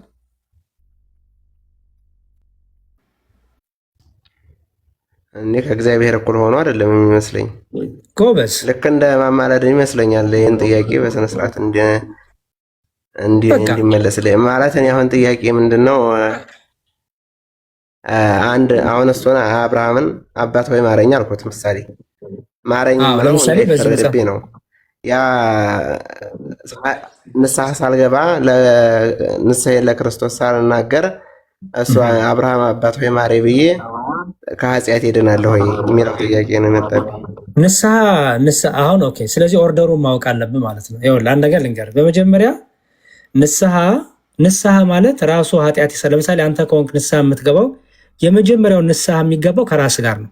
መጀመሪያ ኃጢአተኝነትን፣ በደለኝነትን፣ ዘማዊ ከሆንክ ዘማዊነትን፣ ሰካራም ከሆንክ ሰካራምነትን፣ ውሸታም ከሆንክ ውሸታምነትን ማመን ነው። ኃጢአተኛ መሆንን ማመን የመጀመሪያው ንስሐ እሱ ነው። አንድ ሰው ኃጢአተኝነቱን ሳያምን ሄዶ ዝም ብሎ በእግዚአብሔር ፊት እንኳን ጸሎት ቢቆም ዋጋ የለውም። በእግዚአብሔር ጸሎት ከመቆም በፊት ስለሰራው ኃጢአት መጸጸት አለብህ። መጀመሪያ እግዚአብሔር መጀመሪያ አንተ ኃጢአትን አምነህ ኃጢአተኛ መሆንን አምነህ ኃጢአትህ ክፉ እንደሆነች አምነህ እንድትመጣ ነው የሚፈልገው። ኃጢአትህ ደስ እያለች እየጣፈጠች መተህ እግዚአብሔር ማረኝ ብትለው ይሄ ውሸት ነው። እግዚአብሔር ግን ፈጽሞ የኃጢአትን ለቅሶ፣ ለኃጢአትህ ማዘን፣ ለኃጢአትህ እንባ ይፈልጋል። ኃጢአትህ ቅጣት ሞትን ታመጣባለችና ያ ሲገባ አዝንሃል። ስለዚህ የመጀመሪያው ንስሐ እሱ ነው። ቀጥሎ መጽሐፍ ቅዱስም ይላል ለካህናት እንድንናዘዝ፣ ለካህናት እንድንነግር። ለካህናት የምንነግረው ለምን መሰለህ? የመጀመሪያው መቼም ኃጢአት ስትሰራ ከእግዚአብሔር የተሰወረ ነገር አለ አለው እንደምን የለም። ለእግዚአብሔር አዲስ ነገር ትነግረዋለህ? የለም። ለእግዚአብሔር አዲስ ነገር ትነግረዋለህ? አትነግረውም ማለት አዲስ ነገር ማለት ኃጢአትን ኦልሬዲ ከእሱ የተሸፈነ ነገር የለም ማለት። ለምሳሌ ኃጢአትን በሁለት መልኩ ትተዋለህ። የለም የዚህ እየዘገኝ ነው የሚደርሰው። ኃጢአትን በሁለት መልኩ ትርቃታለህ፣ ትሸሻታለህ፣ ትተዋታለህ። እግዚአብሔርን በመፍራትና ሰውን በመፍራት አስተውል። እግዚአብሔር ደስ የሚሰኘው በሁለት ነገር ነው። በምን? ሰውን በፍጹም ልብህ በፍጹም ሀሳብህ እግዚአብሔርን መውደድ፣ ቀጥሎ ደግሞ ሰውን ደግሞ ማፍቀር። አየህ፣ እግዚአብሔርን መውደድ፣ ሰውን መውደድ። ህግ ሁሉ በእነዚህ ይጠቃልላል። እግዚአብሔርን ከወደድክ ሰውን ከወደድክ ትጠነቀቃለህ ማለት ነው። አየህ፣ እግዚአብሔርን ወደ ሰውን ባትወድ አንተ ውሸተኛ ነህ። ሰውን ወደ ደግሞ እግዚአብሔርን ብጠላ አንተ አሁንም ውሸተኛ ነህ። ስለዚህ እግዚአብሔርን መውደድ ሰውንም መውደድ ያስፈልጋል። መውደድ የሚለው መፍራትን፣ መጠንቀቅን፣ ማክበርን ያሳያል። ካህናት አባቶቻችን ስለሆኑ ወደ እነሱ መተን ኃጢአታችንን ስንናዘዝ የኃጢአታችንን ክብደት፣ የኃጢአታችንን ምን ያህል አስጨናቂ እንደሆነች፣ ኃጢአት ምን ያህል እንደምታሸማቅቅ በደንብ እንዲገባን ያደርጋሉ ማለት ነው። ምክንያቱም ኃጢአት ታሰቅቃለች፣ ታሳፍራለች፣ ታሸማቃለች፣ ጎንበስ ታደርጋለች። አየህ፣ ያ ቀና ቀና በላይ የሰራው ኃጢአት እግዚአብሔር እንዳየህ እያወቀ የሰራውን ኃጢአት ካህኑ አያውቅም። ለካህኑ ሄደህ ስትነግረው ምን ያህል ኃጢአት ከባድ እንደሆነች ትረዳታለህ። ስለዚህ ምን ታታለህ? የኃጢአት ምሬት፣ የኃጢአት ሽታዋ፣ የኃጢአት ክርፋቷ፣ የኃጢአት ቆሻሽነቷ ይታያል ማለት ነው። በዛ ውስጥ እግዚአብሔር በካህኑ ውስጥ ሆኖ ምን ያደርጋል? ይገስጽሃል፣ ይመክርሃል፣ ያስተምርሃል፣ ተስፋ ይሰጥሃል፣ በርታ ይልሃል፣ ከወደክበት ተነስ ይልሃል። ካህኑ በእግዚአብሔር መንፈስ የተመረጠ ስለሆነ የተመረጠበት ዓላማ አንተን ሊያጽናና፣ ሊያበረታ፣ ሊያግዝህ እግዚአብሔርን ታየዋለህ ባይንህ ወንድሜ።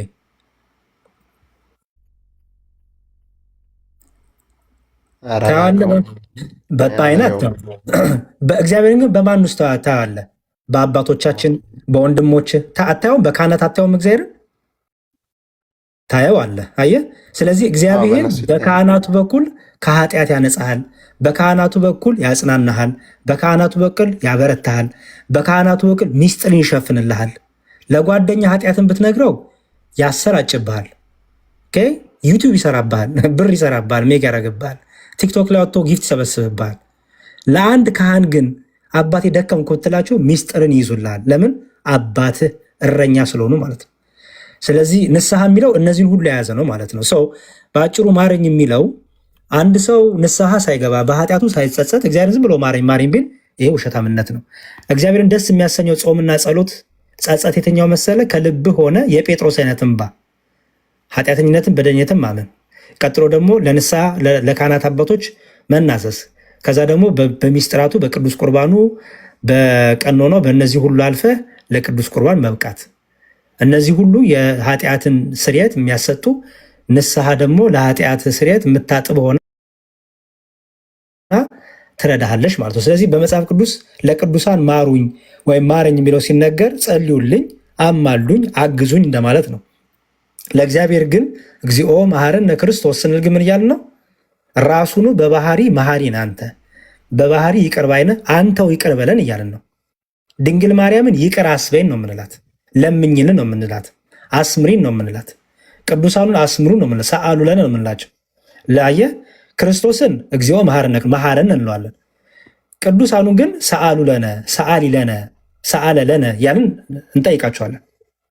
አየህ ለምኑልን፣ ለምኑልን፣ ለምኝልን እያልን ማለት ነው። ክርስቶስ ጋር ሲመጣ ግን አድርግልን፣ ፈጽምልን፣ ጸሎቴን ተቀበል፣ የቅዱሳኑ ጸሎት ስማ፣ ስለ እኔ ብለህ ስለ ቅዱሳኑ ብለህ ለእኔ የቀረበውን ጸሎት ልመና ተቀበል እያልን እንጸልያለን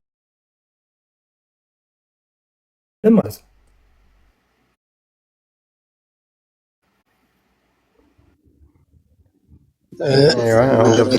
ነበራችሁ እግዚአብሔር ይመስገን። አሚን። ዲያቆን አይ የኦርቶዶክስ መዝሙር የለቀቀው የለም፣ የጴንጤ የለቀቀው መዝሙር ቤቱ ላይ አለ። ከነሱ ጋር የሚውል ከሆነ ኦርቶዶክስ ከሆነ እነሱ የዘሩበት ነገር ከዚህ አንፃር ድምፅ ታፍኗል። ሶሪ ይቅርታ። አይ ማለት ኦርቶዶክስም ከሆነ አሁን ከነሱ ጋር የሚውል ከሆነ አሁን እሱ ቤት ላይ እንትን የጴንጤዎች መዝሙር የለቀቀው አለ። ከዛ አንፃር ወይ ከነሱ ጋር የሚውል ከሆነ እነሱም የዘሩበት መርዝ ሊሆን ይችላል። ኦርቶዶክስም ሆኖ ኦርቶዶክስም ላይሆንም ይችላል። ምንም ስለ ኦርቶዶክስ የለቀቀው ነገር ሳይሆን ዘፈንና የጴንጤዎች መዝሙር ነው ያለው ቤቱ ላይ ማለት ነው። ገብቼ አይቼው ነበር እና ከነሱ አንፃር የዘሩበትን ነገር ከሆነ በደንብ ይጠይቅና እንድታስረዳው። እሺ ችግር የለውም። ቤተ አማራ ጴንጤና ማንም እኮ አላለህም። ፕሮፋይልክ ላይ ይሄ ያለን ያለው እሱን አንተና ልብህን የሚያውቅ እግዚአብሔር ነው። ያኔ በሚስቅ ነው አይተው እንደሆነ በሚስቅ ነው። እሺ ችግር የለውም። በምንም ይሁን ብቻ ዋናው አንተ ኦርቶዶክሳዊ ሆም ካልሆንክም ኦርቶዶክሳዊ ምላሽ ይሄ ነው። ኦርቶዶክሳዊ አስተምሮ ከኛ የሚጠበቀው ለምጠይቀን ኦርቶዶክሳዊ ጥያቄ ኦርቶዶክሳዊ ምላሽ መስጠት ነው። ትምህርቷ መንገድ ነው። ትምህርቷ ኦርቶዶክስ ከሆንክ ትጸናበታለህ፣ ጥያቄዎች ይመለሱልሃል፣ ከጥርጣሬ ትመለሳለህ። ኦርቶዶክስ ካልሆንክ ደግሞ አትሊስት የቤተክርስቲያኗን ትምህርት አቅበታለህ። ኦርቶዶክሳዊ ትምህርት ግን ይሄ ነው፣ አሁን የነገርኩህ ነው። ስለዚህ ኦርቶዶክሳዊ ወንድማችን ነኝ ብለሃል፣ ቃልን እንቀበላለን እኛ፣ ምክንያቱም ያልከንን ነው የምንሰማው። ኦርቶዶክሳዊ ወንድም ከሆንክ እንግዲህ መማር አለብህ፣ ማጥናት አለብህ። የምታጠናቸው መጽሐፎች ከፈለክ እናግዛለን። ከወንድሞች ጋር ህብረትን አጠንክር። ያልገባ ነገር ካለ ጠይቅ። በተቻለ መጠን ከሌላ ተቃራኒ ቤተ እምነቶች ጋር በደንብ መጀመሪያ ሳትጣጠቅ የራስህን ጦር ሜዳ ወታደር ለወታደርነት ለጦርነት የሚያበቃውን ነገር ሳያዘጋጅ ቢሄድ እጅ ሰጥቶ ተማርኮ ደግሞ ተገሎ ይቀራል እዛው። በትምህርትም ያለ ነገር ይሄ ነው። በምንፍቅና ትምህርት፣ በክደት ትምህርት፣ ልዩ በሆነ ባዕድ ትምህርት ትመታለህ። መመለሻው መታጠቂያው መልሰ የምትጓጋበት ትጥቅ ከሌለ፣ ራስን የምጠብቅበት የምሸፍንበት መከላከያ ቃል እግዚአብሔር ከሌለ፣ ኦርቶዶክሳዊ ትምህርት ከሌለ የመጣው የምንፍቅና ሁሉ ይገላሃል፣ እዛ ያስቀርሃል፣ ወይ ደግሞ ማርኮ ያስቀርሃል። እንግዲህ ጦርነት ላይ ሁለት ምርጫ ነው ያለ። ወይ ተማርከህ ባሪያ ትሆናለህ፣ ወይ ደግሞ ትገደላለህ። በመንፈሳዊ ጦርነት ደግሞ ቃል እግዚአብሔሩን ካልያዝከው ኦርቶዶክሳዊን ትምህርት 5ቱ አዕማደ ምስጢራትን 7ቱ ምስጢራተ ቤተክርስቲያንን፣ ነገረ ማርያም፣ ነገረ ቅዱሳን፣ ነገረ ቤተክርስቲያንን፣ የአባቶች ሐዋርያትን ሐዋርያ ቅብብሎች ትምህርትን እነዚህን በደንብ ካልያዝካቸው በሚመጣ ምንፍቅና ትምህርት በክደት ትምህርት ወይ ተገለህ እጅ ሰጥተህ ባሪያ ትሆናለህ። ኦኬ እምነትን ትቀይራለህ፣ ትክዳለህ፣ ባሪያ ትሆናለህ። ወይ ደግሞ በምንፍቅናው ተውጠህ ንስሐ ሳትገባ ሳትመለስ ፍጻሜ ይደርሳል ማለት ነው። ስለዚህ ጊዜን ተጠቀምበት፣ ራስህን ጠብቅ፣ የምትማርበትን ነገሮች ታይሞች አመቻች። በተቻለ መጠን ኦርቶዶክሳዊ ነገሮችን ፖስታ ኦርቶዶክስ ካልክ ኦርቶዶክሳዊ ትምህርት የሚሰጡ ሰውን እውቀት የሚገነቡ ለአንተም ለሚያይም ሰው ፍሬ የሚሰጥ ነገር፣ ቤተክርስቲያንን የሚያስተምር ነገር፣ ኦርቶዶክሳዊ ነገር፣ ወንጌልን የሚያስተምር ነገር ቲክቶክንም በዛ መልኩ ፔጅን አድርገው እና የምናግዝ ነገር ካለ ግን እናግዝሃለን። እግዚአብሔር በረዳን አቅም ሁሉ። ምን ይመስላል? እሺ ችግር የለውም። እሺ አመሰግናለሁ። ጥያቄ ግን ተመልሶልሃል? ክርስቲያን ነኝ፣ ኦርቶዶክስ ነኝ። በነገራችን ላይ ጥያቄ በስነ ስርዓት ተመልሶልኛል። እኔ እንደ ጥያቄውን ያነሳሁት ጥያቄ ስርጥብኝ ነው። በመስመር ምንም ስናወራ ምናምን አንዳንዴ እንትን ስለ ሃይማኖት እናነሳና እናወራለን ምናምን እና ጓደኞች የሚያውቁትን ይመልሱልኛል፣ እኔ የማውቀውን እመልሳለሁ። እንደዛ ነው። በቃ ጥሩ። ግን ከመመለሱ ፊት መጀመሪያ መማር ይቀድማል። ባይዛዌ መማር ስለሚቀድም እኔ ትምህርቱ ላይ አስቀድም ባይ ነኝ። መጀመሪያ መሰረታዊውን የመጽሐፍ ቅዱስ እውቀት ትምህርት ያዝ። ከዛ በኋላ ማንም ሰው ጋር ብታወራ ቢጠይቁ በደንብ አድርገህ ለመመለስ እንዲሁም በሌላ በምንፍቅና በሌላ ህይወት ያሉትንም በአሕዛብ ህይወት ያሉትንም ለማምጣትም ይረዳሃል እውቀቱ። ስለዚህ መማርህን አስቀድም ለማለት ነው። በርታልን። ሜይ ቢ ቢኒ የኔ በመሀል ስደርስ የሰማሁትን ነው እንጂ ሌላ ነገር እንግዲህ እናንተ ያነሳችሁት ካለ እንግዲህ ወንድማችንን ወይ ምከሩትና የታላቅ ወንድም ምክር ስጡትና እንግዲህ ሌላ ሰው ይቀጥል።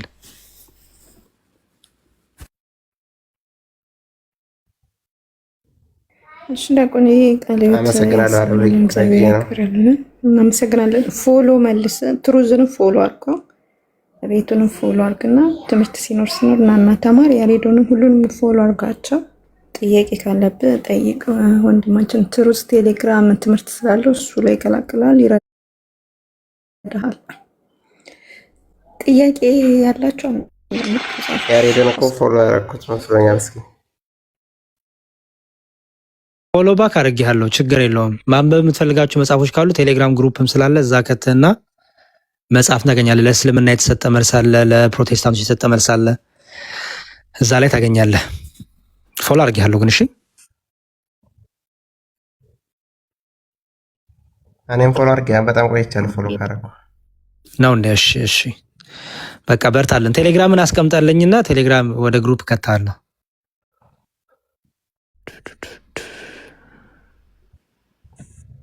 እሺ ኦኬ እሺ።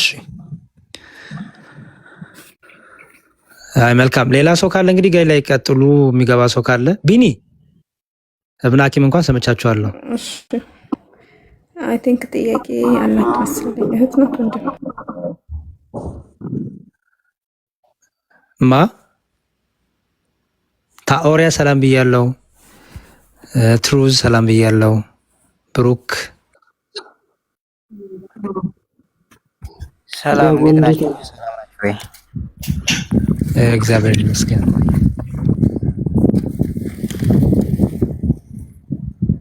እግዚአብሔር ይመስገን። ድምፅ አለ በጣም ፓይለቶች አውሮፕላን እያሽከረከራችሁ ድምፅ የሚረብሽ ስላለ አዎ፣ ድጋሚ ላክ። ድምፅ ንፋስ ነገር አለ። አውሮፕላን መስታወት ዝቅ አድርጋችሁ የምትነዱ ፓይለቶች እሺ። የኢየሱስን ሃይማኖት የሆኑን እስልምናን ተቀበሉ ጀነትን ትገባላችሁና።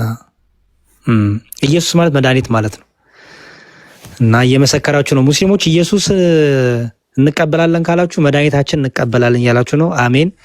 ከፍራችኋል። ቶሎ ብላችሁ ሻሃዳ መያዝ አለባችሁ። ባይዛዊ ኢየሱስን እቀበላለሁ የሚል አብ አምላኬ ነው የሚል ሙስሊም ካለ ከፍሯል። ባይዛዊ ኦኬ። የሆነ ኡስታዝ አስቀምጣችሁ ነው መናገር ያለባችሁ ቶሎ ሻሃዳ እንድትይዙ ማለት ነው።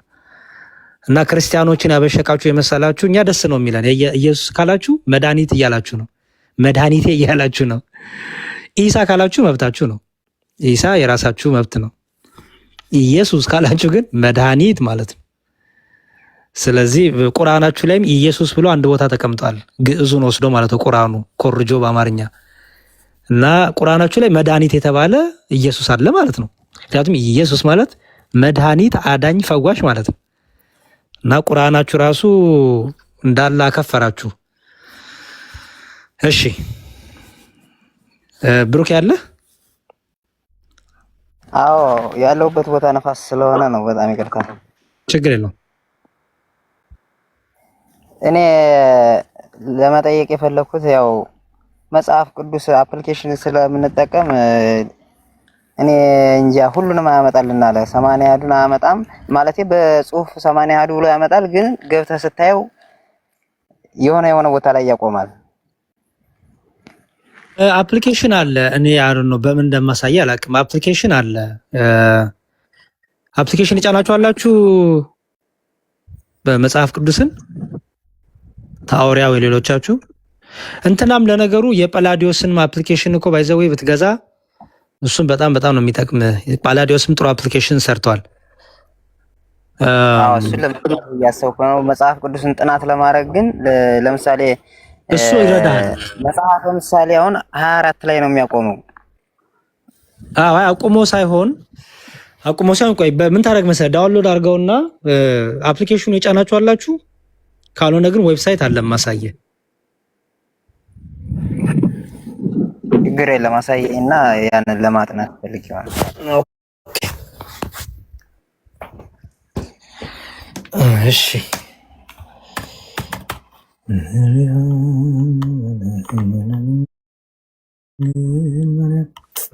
ሰላም ለእናንተ ይሁን። እንዴት አላችሁ? እንዴት አደራችሁ? እንዴት ቆያችሁ? እግዚአብሔር ይመስገን። አንዴ ቆይ፣ አንዴ እህት ዓለም ከእሱ ጋር እንጨርስና ደህና ነን እኛ ግን እግዚአብሔር ይመስገን። ሰላም ተሻሉ፣ ደስ ይላል። እሺ ይኸውልህ እና ይኸው አሁን የ2000 ነው። እሺ ሚውት አድርጉልኝ ፕሊዝ። ማን ጋር ነው አከል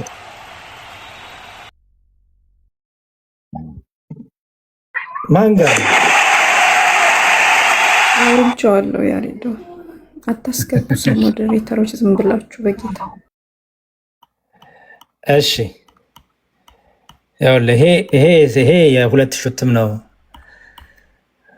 ሙሉ የያዘው ማለት ነው። እና ይኸው ኦሪት ዘሌዋውያን፣ ዘጸአት፣ ኢያሱ፣ ሄኖክ፣ ዕዝራ፣ ነህምያ፣ ጦቢት፣ ዮዲት፣ አስቴር፣ መቃብያን፣ ኢዮብ፣ ዳዊት፣ ምሳሌ፣ ተግሳጽ፣ መጽሐፈ ጥበብ፣ መጽሐፈ መክብብ፣ መኃልየ መኃልይ ዘሶሎሞን ብሎ ከተግሳጽ ላይ ያመጣልሃል።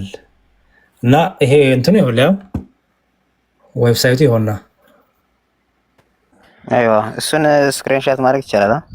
አርግ እንዴ ስልኩ በእጅ ኦኬ አርጌዋለሁ። ሊንኩም አለ በአማርኛ እንደዛ ባይብል ምናምን ብዬ እንትን ባደረገው ሙሉ ነው ያመጣል ማለት ነው። ይኸውልህ ሊንክ አለ እዚህ። ይሄ የቴሌግራም ቻናል ነው። ጽዮን 1624 የሚል ይታያል። አይዋ ጽዮን 1624 ብለህ ኦርቶዶክስ ስትል ኦርቶዶክስ ተዋሕዶ እንወቅ የሚል ይመጣልሃል። ሰርች ስታደርገው ጽዮን 1624 ብለህ ቴሌግራም ላይ ሰርች አድርገው።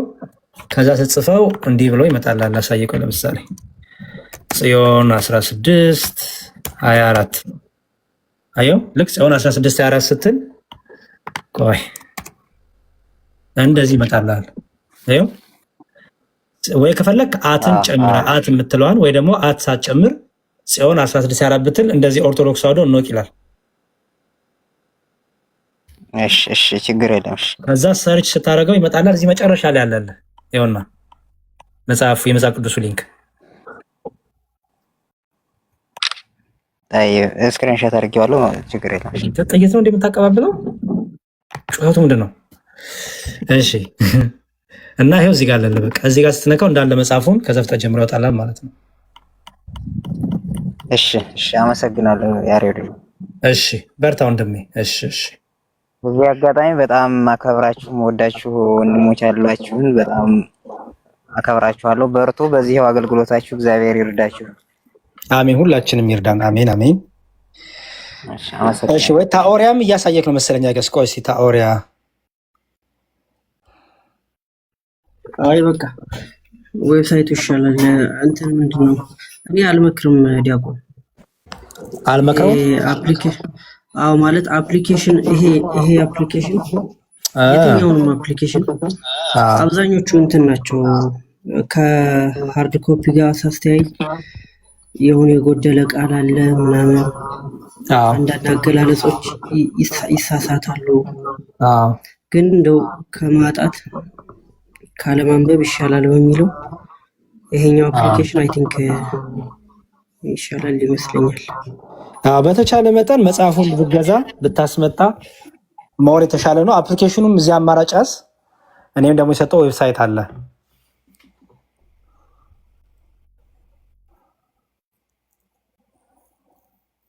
እሺ ሌላ ሰው አለ? እህታችን ቅድም የተናገርሽው።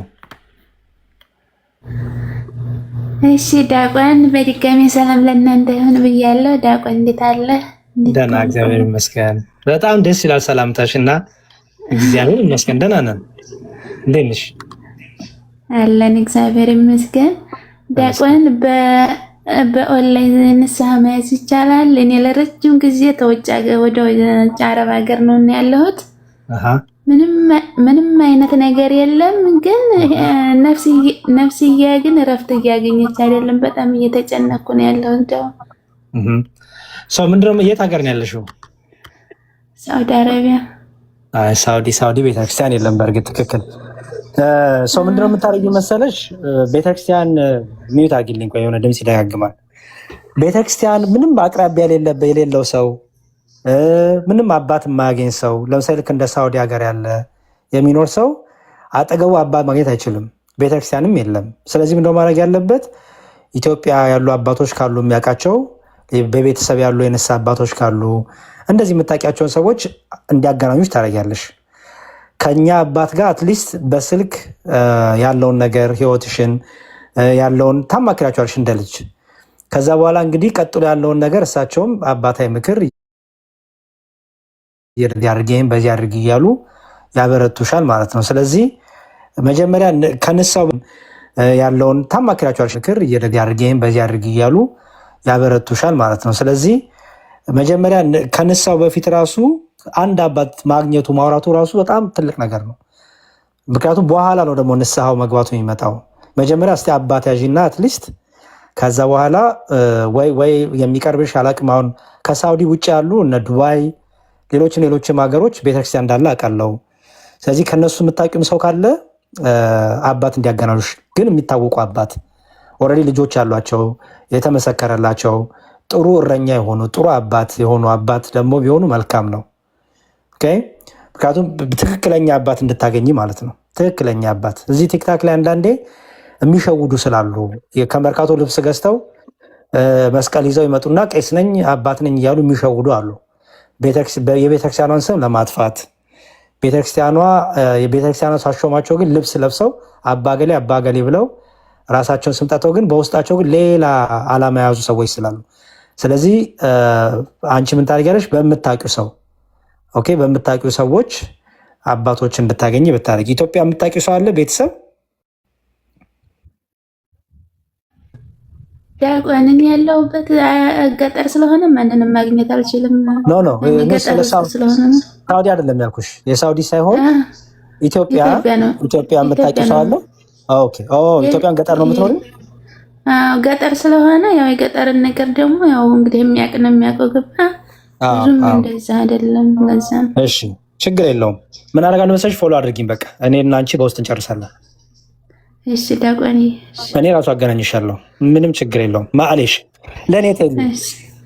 እሺ ዲያቆን፣ በጣም ነው የማመሰግነው። ፎሎ አድርጊኝ እና ስልክሽን አስቀምጪልኝ በውስጥ። አሁን አንድ ሰውን ቢሆን ስልክ ልኮ ላግኝሽ ላውራሽ ብልሽ ለማን እንዳትመለሽ።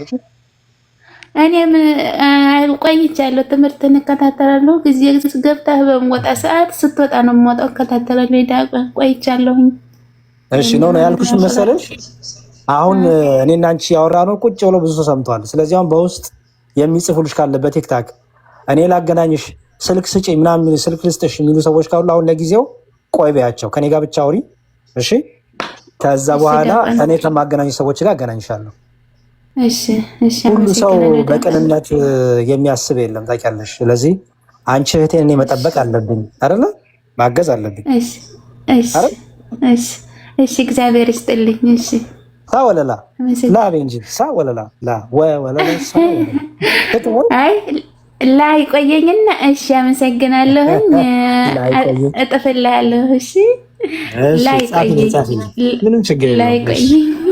ላይ ቆየኝ። እሺ እሺ እሺ መልካም እሺ ሰላም። እሺ ሰማይ ሰላም ብያለሁ። እግዚአብሔር ይመስገን። እንደምን አለ ዲያቆን? እግዚአብሔር ይመስገን። አሜን አሜን። እግዚአብሔር ይመስገን። ያው ለመጀመሪያ ጊዜ ነው የሚገርም ቲክቶክ ላይ አውርቼ ላይቭ ብቻ አላውቅም፣ ብዙም አልጠቀምበትም። ኦርቶዶክስ ነኝ። ኦኬ። እና እንደው ሁላችሁንም ሰላም ብያለሁ ያላችሁትን ሁላችሁንም። እና አንድ ጥያቄ ምንድን ነው ሁሌም ግራ የሚገባኝ ሳይሆን ያው ክሊር እንዲሆንልኝ ስለፈለግኩ ነው። እዚህ የቆየ ነው ከብሉይ ኪዳን ነው ይቻላል አይደል? የምናውቀው ከሆነ መልስላለሁ፣ ማላውቀው ከሆነ አባቶቼን ጠይቄ መልስላለሁ። ችግር የለም። የሆነ ጊዜ ለመጠየቅ ሞክሬ ነበር አኬ ጋር ምናምንም እንደዚህ በቴክስት ምናምን ብዙ ከባድ ነገር ሆኖ አይደለም። ግን ምንድን ነው መሰለች የአብርሃም ከአጋር የወለደው እስማኤል አለ አይደል? እና ያው እሱ ሳራ ፈቅዳለት ምናምን ነው የወለደው። ሲወልድ በኋላ መጨረሻ ይስሐቅ ተወለደና አጋር ከነ ልጇ ያው ሄደች፣ ተሳደደች ነው የሚባለው። ያው ሄደች፣ አባረረቻት ሳራ ከቤቷ። አባረረቻት። እዚህ ጋር ግራ እንትን የሚለኝ መልአኩ መጥቶ ያጽናናታል፣ አጋርን ያጽናናታል። እንደገና ልጁም ሊሞት ተስፋ ቆርጦ ነበር። እሷ እንደገና ውሃ የሚያፈልቅላቸዋል፣ ያጠጣቸዋል። ከዛ ደግሞ ቃል ይገባላቸዋል፣ ዘርን እንደዚህ ያበዛዋለሁ ምናምን አይነት ነገር ቃላት አሉ እና እዚህ ላይ ከዛ በኋላ የአጋር ታሪክ የት እንዳለ ምን እንደሆነ ያ ህዝብ ምን እንደሆነ ምንም በቃ እንትን ወይኔ ስላላነበብኩ ሊሆን ይችላል አይታወቅም። እና ምናልባት እንደው የምታውቀው ነገር ካለ አንደኛ ለምን ያን ያክል ቃል መግባት አስፈለገው? ምንድነው ምክንያቱ? ሁለተኛ አጋርና ልጇ እስከዛ በኋላ ወዴት ሄዱ? የት ደረሱ? ከዛ በኋላ ያላችሁ ዛሬ ምናልባት ከዚህ ከሙስሊም ጋር ከምናምን ጋር የተያያዘው ታሪክ ከሱ የሚጀምር ይሆን የሚል እንትን አለኝ እና ምናልባት ክሊር ብታደርግልኝ ብዬ ነው። አመሰግናለሁ።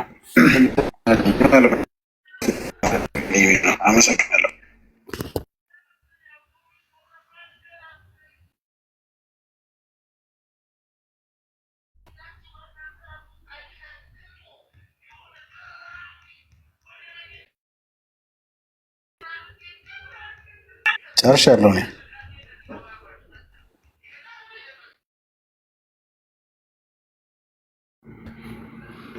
ዲያቆን እያሉ ስልክ ገብቶበት መሰለኝ ወጥቷል። እሺ ጥያቄ አንሳው እስኪ ድጋሚ። ኦኬ ድገመው እንደገና። አክቹሊ እኔ አልሰማሁም እናትም ስላሉ። አይ ሲመጣ ትደግመዋለህ። እስከዛ ሌላ ውይይት ካለ ቆይ አንዴ ጠይቅ አንተ አዲስ። መምህር ሰምተዋል መሰለኝ። መምህር ሰምተውታል? አዎ ሰምቼዋለሁኝ። እሺ ምናልባት ዲያቆንም ሲመጡ ይጨምሩልሃል። ያው በእነሱ ይሻላል ብዬ ነው መልሱ። እስማኤል እንግዲህ ተወልዷል። አጋር ከተባረረች በኋላ አንደኛው እንደ ታሪክም በወሳኝ ደረጃ የምታየው 10 ዓመት ያህል እንግዲህ ቆይቶ አልወለደችም። ራሷ ሳራ አብርሃምን ዘርህን ተካ ከማትወልድ ብትወልድ ይሻላል ከአጋር ከዚች ከግብፃዊቷ ሰራተኛ ዘርህን ተካ ብላ ትለዋለች። ግን እሱም እሺ ይላል፣ ዘሩን ይተካል። ከዛ እያደገ ሲሄድ እንግዲህ እንደምታውቀው ሳራም ወለደች። ልጇ ከፍ እያለ ሲሄድ የአጋር ማለት ነው ሳራን ታንጓጥጣት ጀመር ወይም ታናንቃት ጀመር። ቆይቶም እንደገና ከልጄ ጋር አብሮ ሊወርስ አይደል ብላ ሳራ እንግዲህ ደስ አላላትም ማለት ነው የአጋርንም ባህሪ ስላየች። ስለዚህ እንድትወጣ እንዲያስወጣት ለአብርሃም ነገረችው። አብርሃምም አስወጣት ማለት ነው። መንገድ ላይ ያው የገጠማቸው ታሪክ አለ፣ ረጅሙ ነው። በአጭሩ ለእስማኤልም እንግዲህ ልክ ከማባረሩ በፊት ለአብርሃም እግዚአብሔር የነገረው ቃል አለ።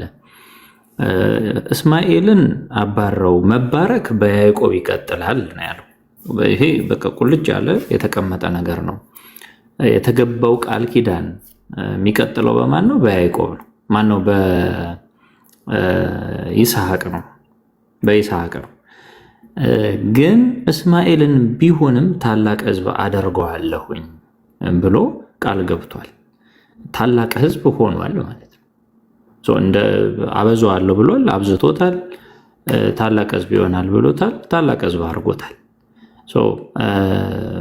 እንግዲህ የተሰደዱበትን አቅጣጫ ስታይ ወደ በግብፅ አቅጣጫ፣ ራሷም አጋር ግብፃዊት ስለሆነች ወደ ግብፅ አቅጣጫ ነው ከተነሱበት ከከነአን ተነስተው ሲሄዱ በግብፅ አቅጣጫ ነው እንግዲህ የሄደችው። ከዛ ፋራን አካባቢ ላይ ደረሰች። እንግዲህ ያንን ይዞ ዱሩን መጽሐፍ ቅዱስም የሚያስቀምጠው አቅጣጫ አለ። በዛ እንደቆዩ ቀጥለው ወዴት ሄዱ፣ እንዴት ተዛቡ፣ እንዴት ተባዙ ወዘተ በዝርዝር መጽሐፍ ቅዱስ ላይ አልተቀመጠም። ሌሎች መጽሐፍት ላይ ግን የሚጠቅሰው አለ። እንደው ላለማስፋት ያክል አስፈላጊ ከሆነ ወደ መጽሐፍቱ ገብተን እናየዋለን። በአጭሩ ቃሉን እግዚአብሔር ፈጽሟል። እስማኤል በስቷል፣ ታላቅ ሕዝብም ሆኗል ማለት ነው። ከዛ በኋላ ግን መባረክ በሱ አይቀጥልም። ዋናው የእስማኤልን ታሪክ ይዞ ያልገፋበት የያዕቆብና የይስሐቅን ይዞ የገፋበት ለምንድን ነው? መዳን። የመጽሐፍ ቅዱስ የመጻፉ ዓላማ የእስራኤልም የመመረጣቸው ዓላማ የጌታ መወለድ ነው፣ ሌላ ነገር የለውም። የጌታ የመወለዱ ነገር በዘር ሐረግ ግንድ ስትሄድ ከይስሐቅ፣ ከያዕቆብ፣ ከይሁዳ እያለ ነው የሚመዘዘው። ስለዚህ በግልጽ እንግዲህ የይሁዳ አንበሳ አይደለም የምንለው ክርስቶስን ራሱ የተባለው አንበሳ፣ ህዝቡን ሁሉ የሚያድን አንበሳ፣ ምርኮን የሚመልስ አንበሳ፣ ልብሱን በወይን ደም የሚያጥብ የተባለው አንበሳ ከይሁዳ ነገድ ይወጣል ነው። ያ ትንቢት የሚፈጸመው በይስሐቅ ነገድ እንጂ በእስማኤል ስላልሆነ ያንን አይቆጥረውም። ስለዚህ መጽሐፍ ቅዱስ የመጻፉ ትልቁ ዓላማ እስራኤልም የመመረጣቸው ዓላማ እመቤታችን የጌታ እናቱ የምትወለድበት የዘር ሐረግ ነው። ያ ማለት የክርስቶስ የመወለዱ ነገር ነው። ከዛ አንጻር ይህንን ታሪክ ብቻ ይዞ ቀጥሎታል። የቀረውማ ቀረ በቃ። አስፈላጊነቱ ምኑ ላይ ነው? እያንዳንዱን ታሪክ ተንትኖ መቀጠል አይደለም የመጽሐፍ ቅዱስ ዓላማ። ለድህነት የሚሆን እንዴት ዳንን፣ እንዴት የድህነት ነገር ተሰራ የሚለውን ያንን ማሳየት ነውና በዛ ደረጃ ነው አስቀምጦ ያለፈው። ግልጽ ከሆነልህ ንገረኝ፣ ካልሆነ ተጨማሪ እዚህ ላይ የምትለው ካለ መቀጠል እንችላለን። ወንድም እሺ፣ እግዚአብሔር ይስጥልኝ። ምንድን ነው ተረድቻለሁ። ልክ ነው። ያው ሁሉን ነገር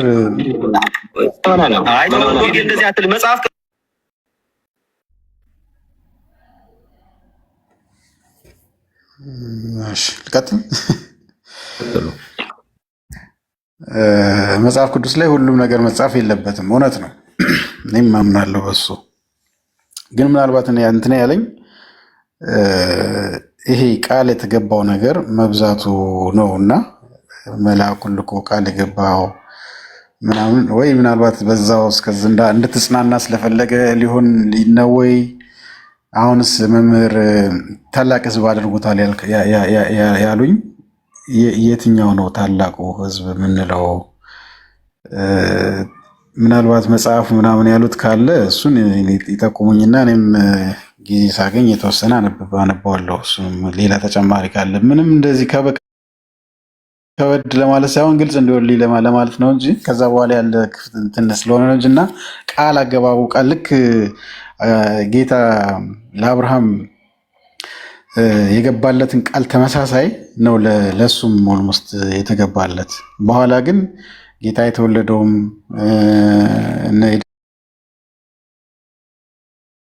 ድንግል ማርያም ምንም ዘር የመጣው ግን በይስሐቅ በኩል ባለው ዘር ነው። ያኛውን ዘር ግን የት እንዳለ የግድ መጽሐፉ ይጨርስ ሳይሆን ያው የተገባው ቃል ትንሽ እንደ አብርሃም ስለሆነ እሱ ነገር ነው እኔን ግራ ያጋባኝ።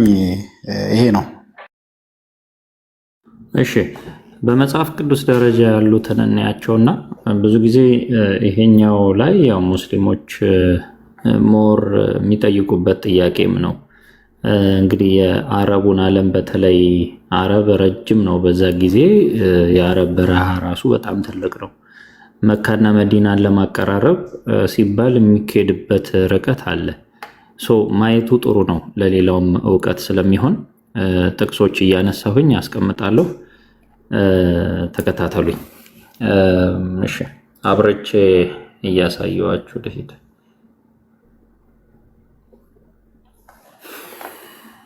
እሺ የመጀመሪያው የምናገኘው ዘፍጥረት 16 ከቁጥር 15 ላይ አልታይም አይደል? እነ መሐመዳውያን በመልኬ እንዳይስቱ ብዬ ፈርቼ ነው። እሺ 15 ከ16 ላይ ነኝ። አጋርም ለአብራም ወንድ ልጅን ወለደችለት። አብራምም አጋር የወለደችለትን የልጁን ስም እስማኤል ብሎ ጠራው። አጋር እስማኤልን ለአብርሃም በወለደችለት ጊዜ አብርሃም የ86 ዓመት ሰው ነበር ይላል። ይሄ እንግዲህ ሲወለድ ያለው ታሪክ ነው። ቀጥሎ ማሳየህ ምን ተብሎ ደግሞ ቃል እንደተገባ የምናይበት ነው።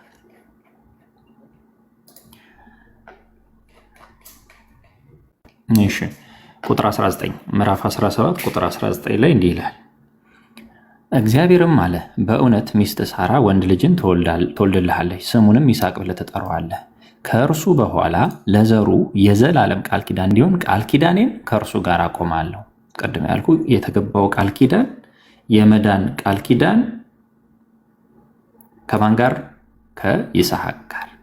ስለ እስማኤልም ሰምቻለሁ፣ እነሆ ባርኬዋለሁ፣ ፍሬያምም አድርገዋለሁ፣ እጅግም አበዛዋለሁ፣ 12 አለቆችንም ይወልዳል፣ ታላቅ ሕዝብ እንዲሆን አደርገዋለሁ። ቃል ኪዳኔን ግን በሚመጣው ዓመት በዚሁ ጊዜ ሳራ ከምትወልድልህ ከይስሐቅ ጋር አቆማለሁ። አየህ አይደለም? በደንብ ግልጽ አድርጎ ነው የሚያስቀምጠው። እነዚህ ተፈጽመዋል። እነሆ ባርኬዋለሁ፣ ፍሬያምም አደርገዋለሁ፣ እጅግም አበዛዋለሁ፣ 12 አለቆችንም ይወልዳል የተባለው ተፈጽሟል። እንቀጥልና እንግዲህ ከተላከ በኋላ ያለው አለ። እሱን እንለፈውና 21:14 ላይ ሄደን የተባረከበትን ላሳየ።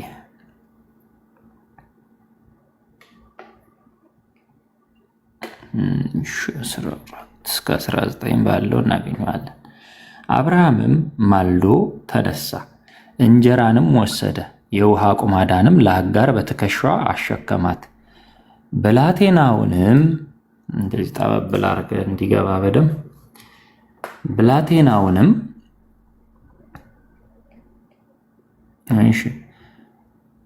ሰጥቶ አስወጣት። እርሷም ሄደች፣ በቤርሳህም ምድረ በዳ ተቅበዘበዘች።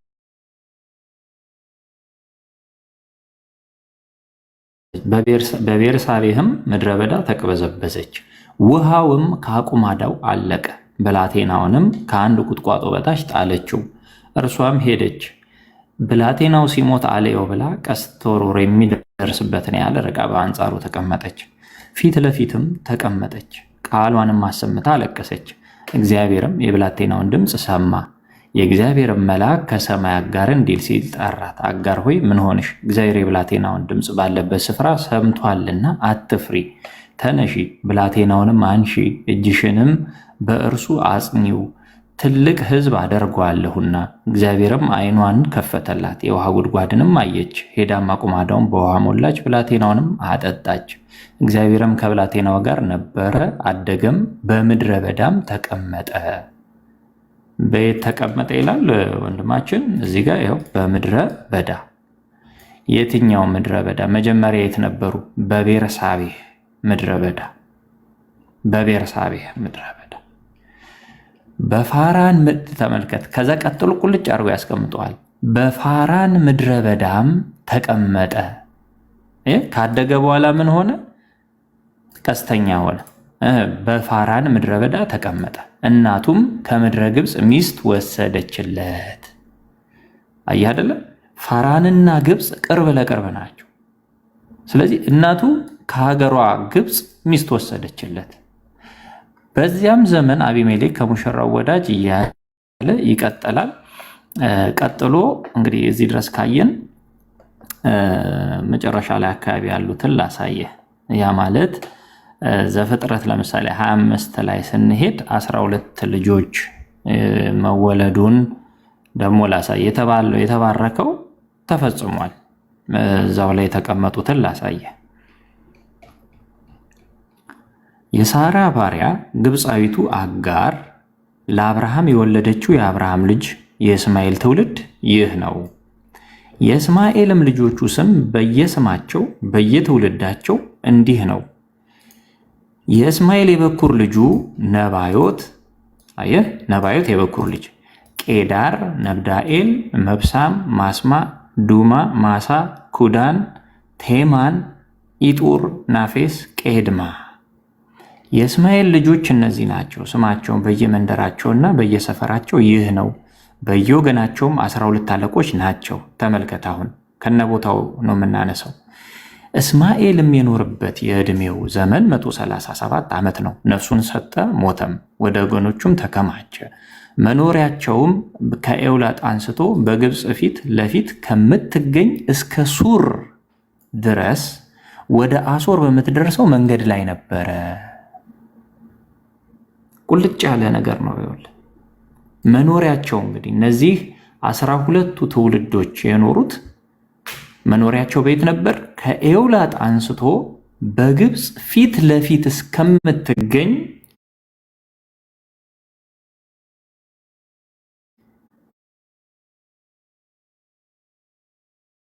ሱር ድረስ። ሱር ማለት እንግዲህ ሶሪያ ማለት ነው። ወይም አሶር በዛ ነው ያለ ይቀጥላል። አሁን ቀጥታ እስቲ ካርታ ላይ እንሂድና ላሳየህ። ይሄኛው የቴቱ ጋር ይሆናል። ከኤውላጥ አንስቶ በግብፅ ፊት ለፊት እስከምትገኝ እስከ ሱር ድረስ ወደ አሶር በምትወስደው መንገድ ላይ ነበር ይላል። አሁን ካርታ ልክፈትልህና ላሳየህ።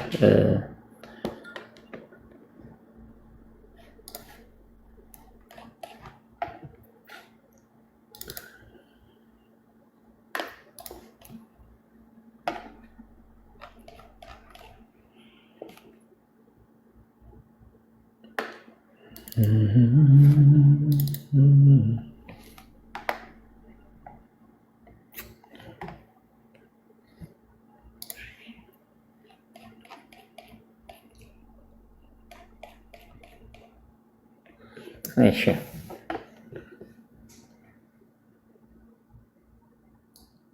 ይሄ ማለት በ612 ቢሲ አካባቢ ያለ ነው። እንወርዳለን ከዛ ችግር የለው። ተመልከት። እሺ እቺኛዋ ቦታ ትታያለች። እዚች መካከል ላይ ያለችው አብዛኛው ቦታ እዚህ ላይ ነው የሚያልቀው። አብዛኛው ቦታ እዚች መሃል ላይ የምትታያችሁ ማለት ነው። ከዚህ በፊት በሰፊው አንስተነው ነበረ አስታውሳለሁኝ። ቢሆንም አሁንም ማንሳቱ አይከፋምና እሺ ካልሆነ ወደ ጉግል ማፕ ፔጅ ያሳያችኋል። ማነው ሰርች አድርጌ ያሳያችኋለሁ። የት እንደወሰድኳቸው አላቅም፣ ፋይሎቼ የት እንደገቡ አላቅምና አይ ቲንክ ኮፒ ሳደርግ ሌላ ቦታ ሄደ ይመስለኛል። ኤኒዌይስ ጉግል ላይ ሄደን እዛ ማየት እንችላለን።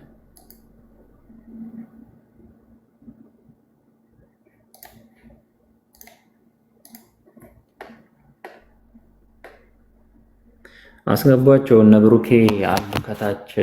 ብሩኬ ሰላም ብያለሁ ወንድም አለም። እነሱ እያሉ እኛ ይኸው እናወራለን ዝም ብለን።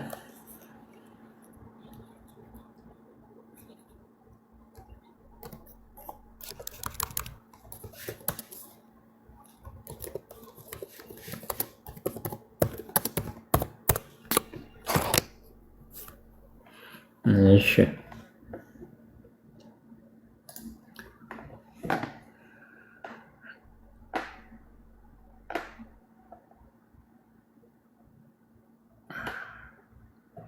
ተመልከቱ። ይሄው ይሄ ማለት ነው። እዚህ ጋር የሚያሳያችሁ ቦታ ይታያችኋል ብዬ አስባለሁኝ። ከግብፅ ግብፅ እዚህ ታች ያለችው ነች። እዚህ ከታች ያለችው ነች ግብፅ። እንግዲህ የኔጌቭ የቤርሳ ያለው ቦታ ነው። ይኸው ሀጋር ብሎ ያስቀምጠዋል እዚህ ጋር ተመልከቱ። ሀጋር ከላይ ማለት ነው ያለው። ቤርሳቤህ ሀጋር ሚላት ከግብፅ ፊት ለፊት ያለችው ማለት ነው። ይኸው ቴኤልፋራህ ብሎ የሚያስቀምጣት ሱር ይታያል ብዬ አስባለሁ በደንብ ይሄኛው ማለት ነው። ይሄ ማለት የቱ ጋ ነው ብለን ስናይ ተመልከቱ። ይሄ የሙት ባህር ነው። እዚህ ጋር አያችሁት አይደል? ይሄ ባህር የሙት ባህር ነው እዚህ ጋር የሚታያችሁ ማለት ነው። ለምልክት እንዲሆነን እችን ያዟት። ከታች ያለችውን አይታችኋታል። ከሷ በታች ሰዶም እና ገሞራ ያለበት ማለት ነው። እቺ ሁለት አንድ ላይ ተያያዥ የሆኑት ባህሮች እንዳይጠፋችሁ። ይሄኛው ደግሞ በላይ በኩል ጋዛ ነች። እቺ ከጋዛና ከሙት ባህር መካከል በታችኛው ኒድ ከነሱ መካከል ያለ ነው። ተመልከቱ። ከነሱ መካከል ሆኖ ግማሽ ይሄ ነው አይደል? 1/4 አካባቢ ርቀት ላይ ያለች ቦታ ነች ከጋዛ ማለት ነው። አሁን በአሁን ዘመን ያለ ካርታ ላይ ሄጄ ደግሞ ላሳያችሁ።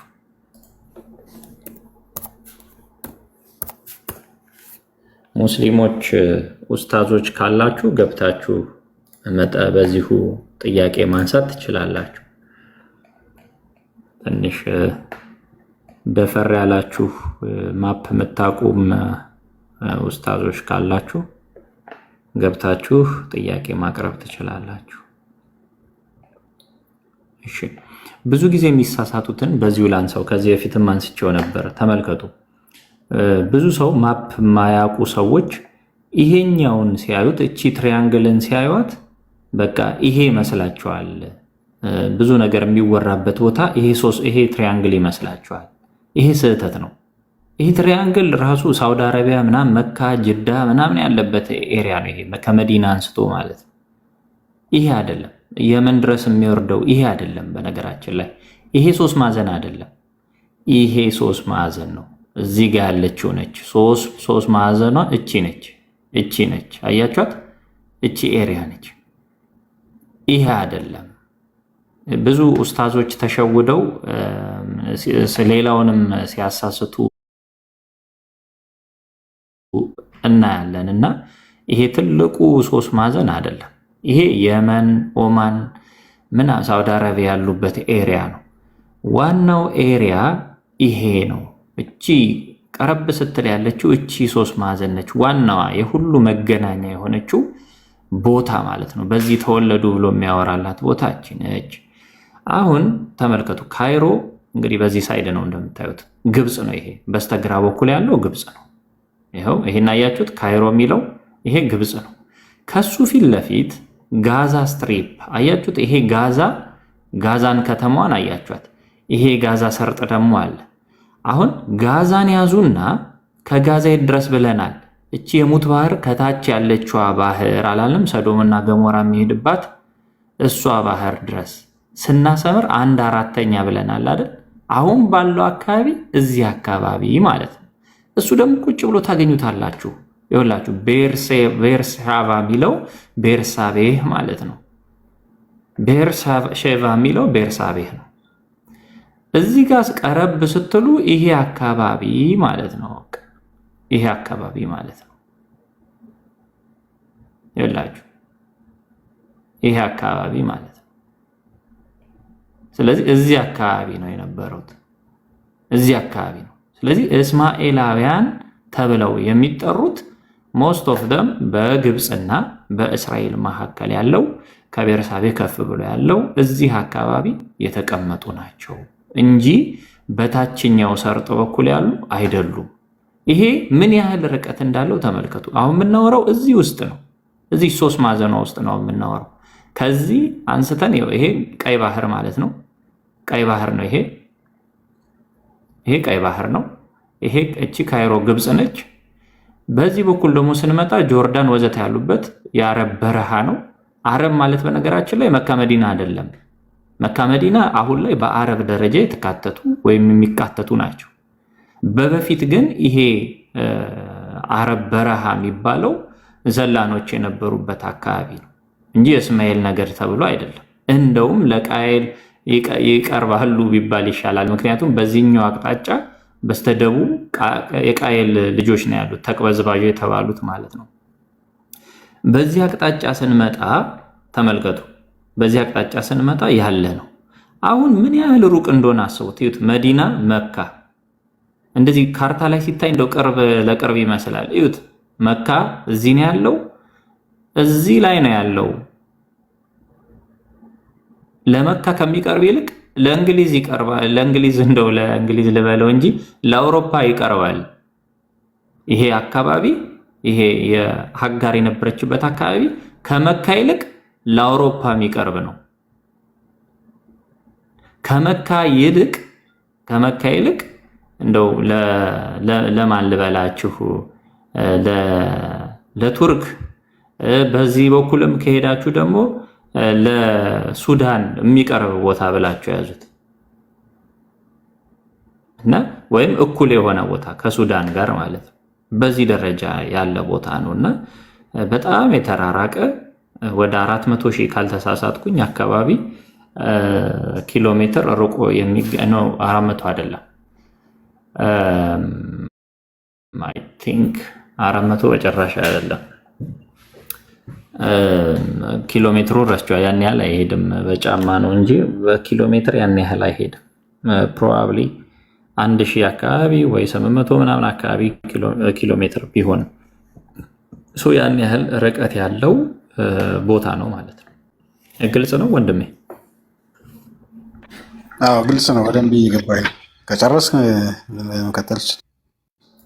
እሺ ቀደም ያነሳ ነው የተባረከበት ሁሉ እንደተፈጸመ በግልጽ ታያለህ።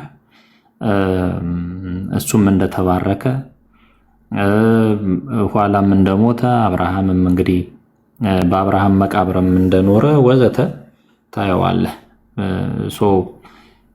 የተባረከው ተፈጽሟል ማለት ነው። እንዲበዛ ታላቅ ሕዝብ እንዲሆን የተባረከው እሱም ተፈጽሞለታል።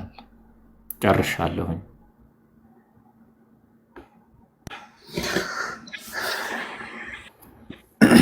እሺ እግዚአብሔር ይስጥልን። በጣም ጥሩ ነገር ነው የነገርከኝ ያሳዩኝ።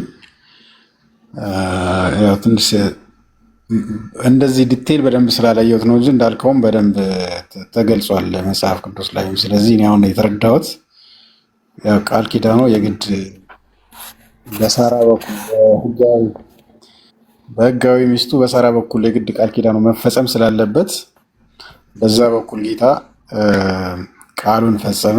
ለዚህኛውም ግን የግድ በሱ ስህተት በምናምን ስላልሆነ የግድ መገለልም ስለሌለባቸው የግድ እንትኑን ቃሉን ፈጽሞላቸዋል በሁለቱም በኩል። ስለዚህ የነበረኝ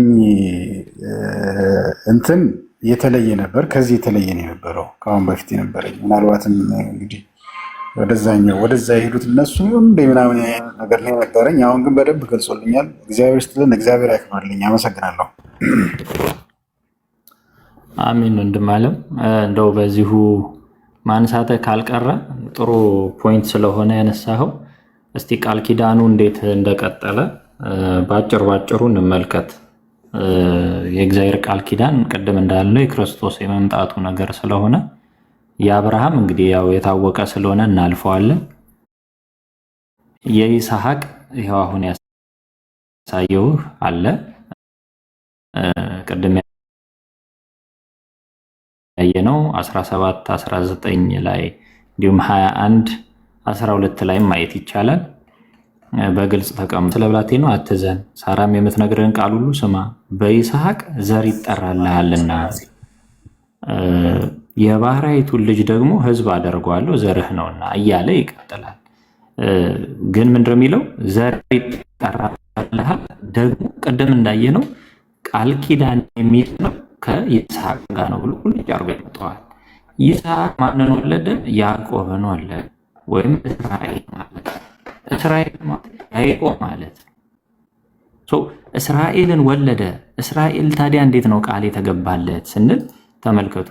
ዘፍጥረት 28:13 ላይ እስከ 18 ብናይ እነሆም እግዚአብሔር በላይ ቆሞበት ነበር፣ እንዲህም አለው ይህ ስለመሰላሉ ታሪክ የአባትህ የአብርሃም አምላክ የይስሐቅም አምላክ እኔ እግዚአብሔር ነኝ። ይህችን አንተ የተኛህባትን ምድር ለአንተም ለዘርህም እሰጣለሁ። ዘርህም እንደ ምድር አሸዋ ይሆናል። እስከ ምዕራብና እስከ ምስራቅ እስከ ሰሜንና እስከ ደቡብ ትስፋፋለህ። የምድርም አሕዛብ ሁሉ በአንተ በዘርህም ይባረካሉ። እነሆም እኔ ከአንተ ጋር ነኝ፣ በምትሄድበት መንገድ ሁሉ እጠብቅሃለሁ እያለ ይቀጥላል ማለት ነው። እንግዲህ ምን ብሎ ቁልጭ አድርጎ አስቀምጦታል? በአንተ በዘርህም ይባረካሉ የምድር አሕዛብ ሁሉ ማለት ነው። ስለዚህ ለምድር ሁሉ የተሰጠ ቃል ኪዳን የቀጠለው በማን በኩል ነው? በያዕቆብ። እንደዚሁ ሁሉ 35 በነገራችን ላይ የክርስቶስን የመምጣቱን ነገር ነው ሁሉም የሚያሳየው። ይሄ ሁሉ ቃል ኪዳን፣ ይሄ ሁሉ ተስፋ፣ ይሄ ሁሉ የሚጠበቀው እንግዲህ በማን መምጣት ነው? ለማን መምጣት ነው? ለክርስቶስ መምጣት። እግዚአብሔርም ለያዕቆብ ከሁለት ወንዞች መካከል ከሶሪያ ከተመለሰ በኋላ እንደገና ተገለጠለት፣ ባረከ።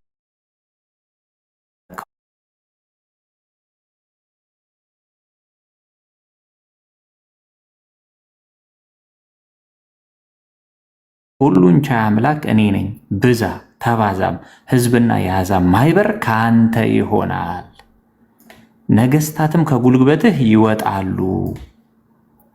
ለአብርሃምና ለይስሐቅ የሰጧትን ምድር ለአንተ እሰጣለሁ፣ ከአንተም በኋላ ለዘርህም ምድሪቱን እሰጣለሁ። እግዚአብሔርም ከእርሱ ጋር ከተነጋገረበት ስፍራ ወደ ላይ ወጣ እያለ ይቀጥላል። እርሱም መስዋዕትን እንዳደረገ ያስቀምጥልናል። ከዛ ምን ይላል መሰለ? በጣም ደስ የሚለኝ ቦታ ላይ ልውሰዳችሁ። በጣም ነው የሚያስገርመኝ ይሄ ጥቅስ። እሱ ጋር ልውሰዳችሁ።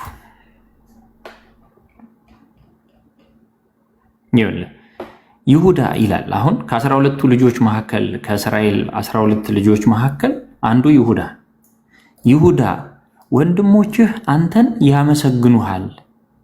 እንግዲህ 11ዱ ማለት ነው። እጅህ በጠላቶችህ ደንደስ ላይ ነው፣ የአባትህ ልጆች በፊትህ ይሰግዳሉ።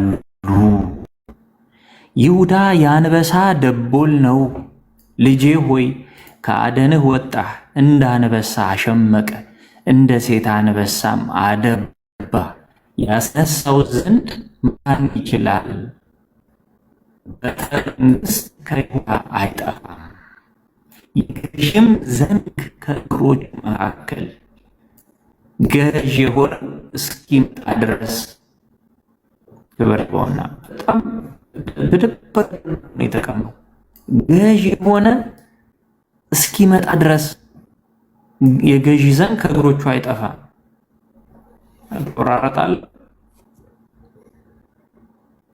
እቆራረጣለሁ። ኦኬ ሆትስፖት ለጊዜው ላጥፋና እመለሳለሁ። እሺ አሁን የተሻለ ይሄዳል ብዬ አስባለሁ። አሁን እንዴት ነው?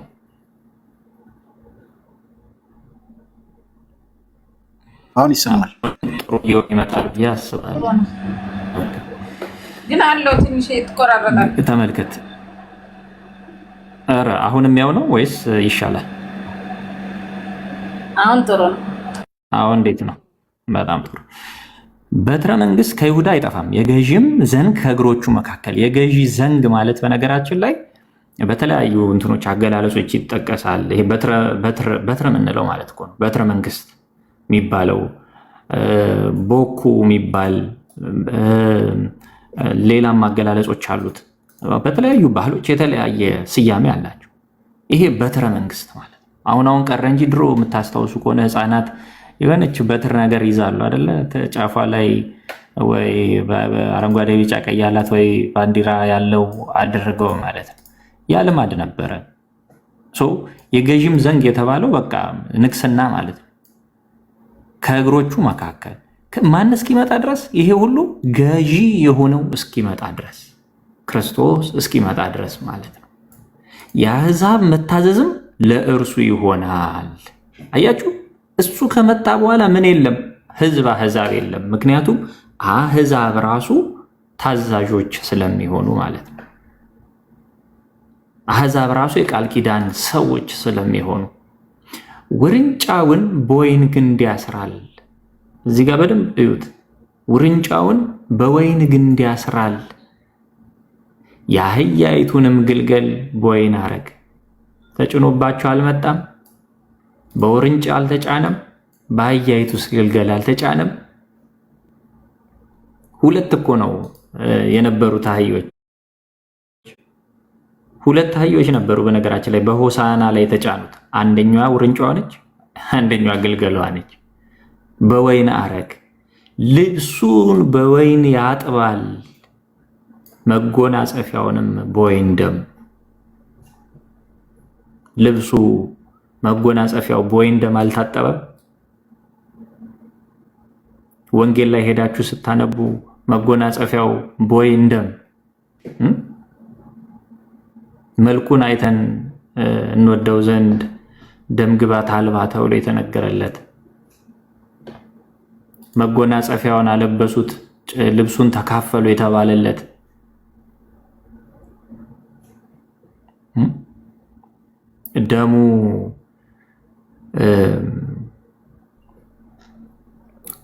ደሙ ፈሶ ስጋው ተቆርሶ አልቆ አጥንቱ እስኪታይ ድረስ የተገረፈው ንጉስ፣ ቸር ትሁት ፍጹም ፍቅር የሆነው ንጉስ መጎናጸፊያውን ልብሱን በወይን አላጠበም፣ በወይን ደም። አያችሁ፣ የወይን ደም ተብሎ መገለጹ የሐዲስ ኪዳን ደሙ ወይኑን አነሳ ወይም ጽዋውን አነሳ። ይህም ስለ እናንተ በነገው ዕለት የሚፈሰው ደሜ ነው፣ የሐዲስ ኪዳን ደሜ ነው ብሎ ሰጣቸው። የመስዋዕት ምስጢር ስጋና ደሙን የመስጠቱ ምስጢር ይኸው። አይኑም ከወይን ይቀላል፣ ጥርሱም ከወተት ነጭ ይሆናል እየተባለ ይቀጥላል።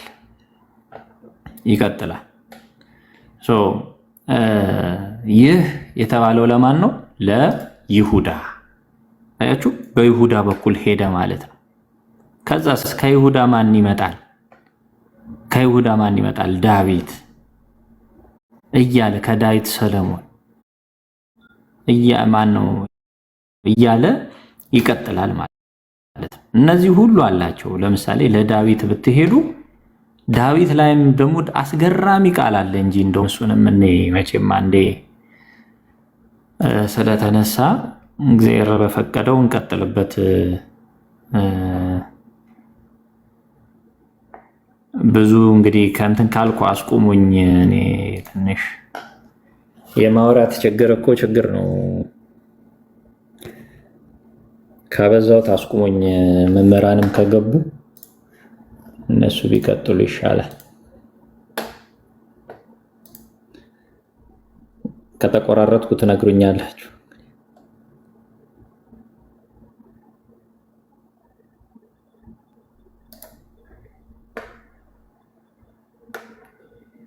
እሺ፣ መጽሐፈ ሳሙኤል ካልዕ ላይ ሄደን እንመልከት።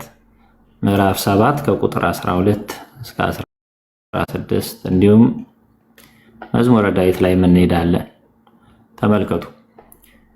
ከእስራኤል ልጆች ሁሉ ጋር ባለሁበት ስፍራ ሁሉ ስለምን ቤትን ከዝግባ እንጨት አልሰራችሁልኝም ብዬ ሕዝቤን እስራኤልን ይጠብቅ ዘንድ ከእስራኤል ነገድ ላዘዝሁት ለአንዱ በውኑ ተናግሬያለሁን ይላል። ተመልከቱ።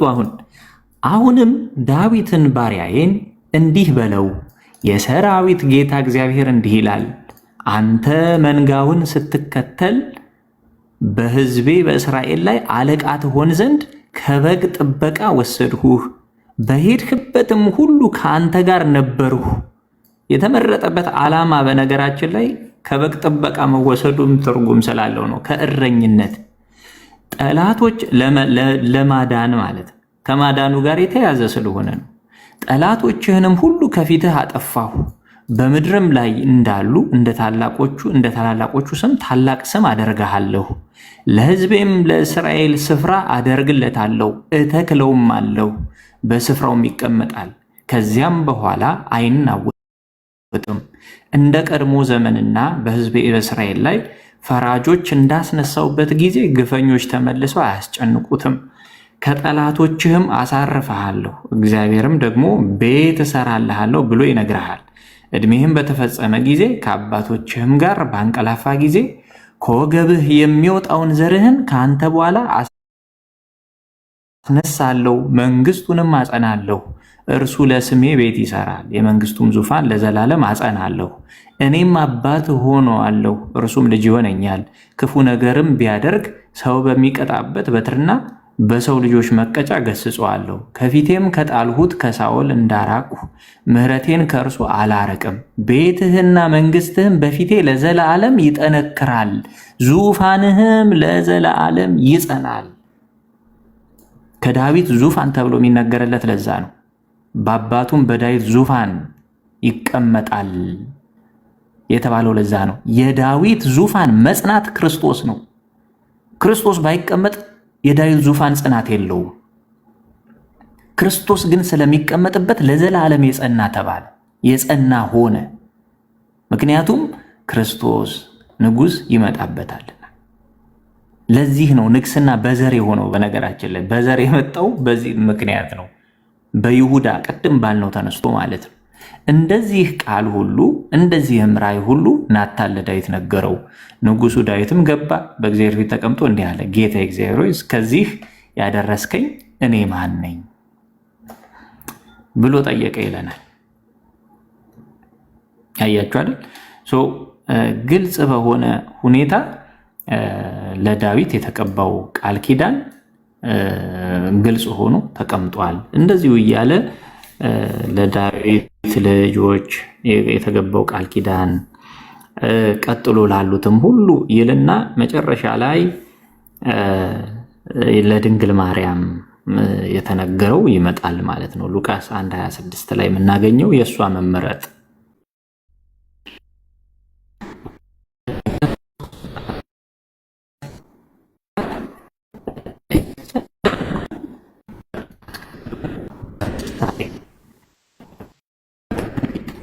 መምህር ይቆራረጣል ወይ? ተቆራረጥኩ? አሁን ተቆራረጥኩ?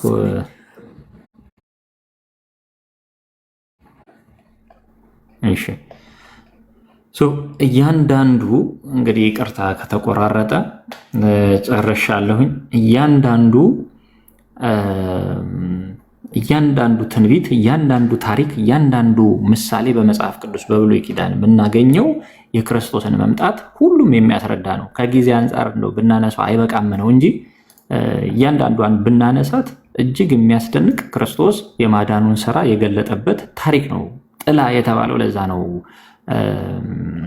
ኦሪትና ያ ነው። አንድ ቃል ብቻ አይተን እናቆማለን። እንዲሁ አንብቤው ብቻ ባቆም ደስ ይለኛል።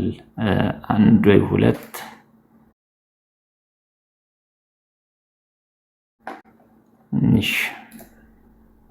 ተመልከቱ። ለአብርሃምና ለዘሩም፣ ይሄ ገላትያ ነው እንግዲህ የቅዱስ ጳውሎስ መልእክት ነው። በሐዲስ ኪዳን እንዲህ ተባለ፣ ለአብርሃምና ለዘሩም የተስፋው ቃል ተነገረ። ስለ ብዙዎች እንደሚነገር ለዘሮቹም አይልም፣ ስለ አንድ እንደሚነገር ግን ለዘርህም ይላል። አያችሁ፣ ለብዙዎች ተደርጎ አይደለም፣ ለኢስማኤልም ለምናምንም ተብሎ አይደለም የተባለው፣ ለአብርሃምና ለዘሩም ተብሎ። ወይ የተቋረጥኩ ለአብርሃምና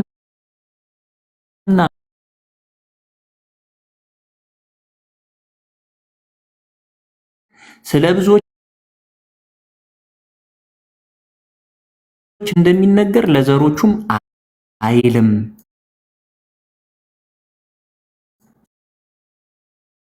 ስለ አንድ እንደሚነገር ግን ለዘርህም ይላል፣ እርሱም ክርስቶስ።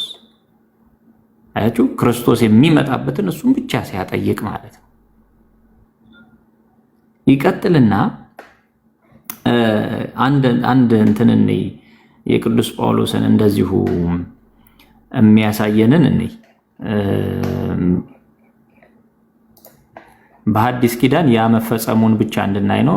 ብዙ ጊዜ አይወስድብንም። እንደዚሁ ጠቆም አድርገን እናልፋታለን።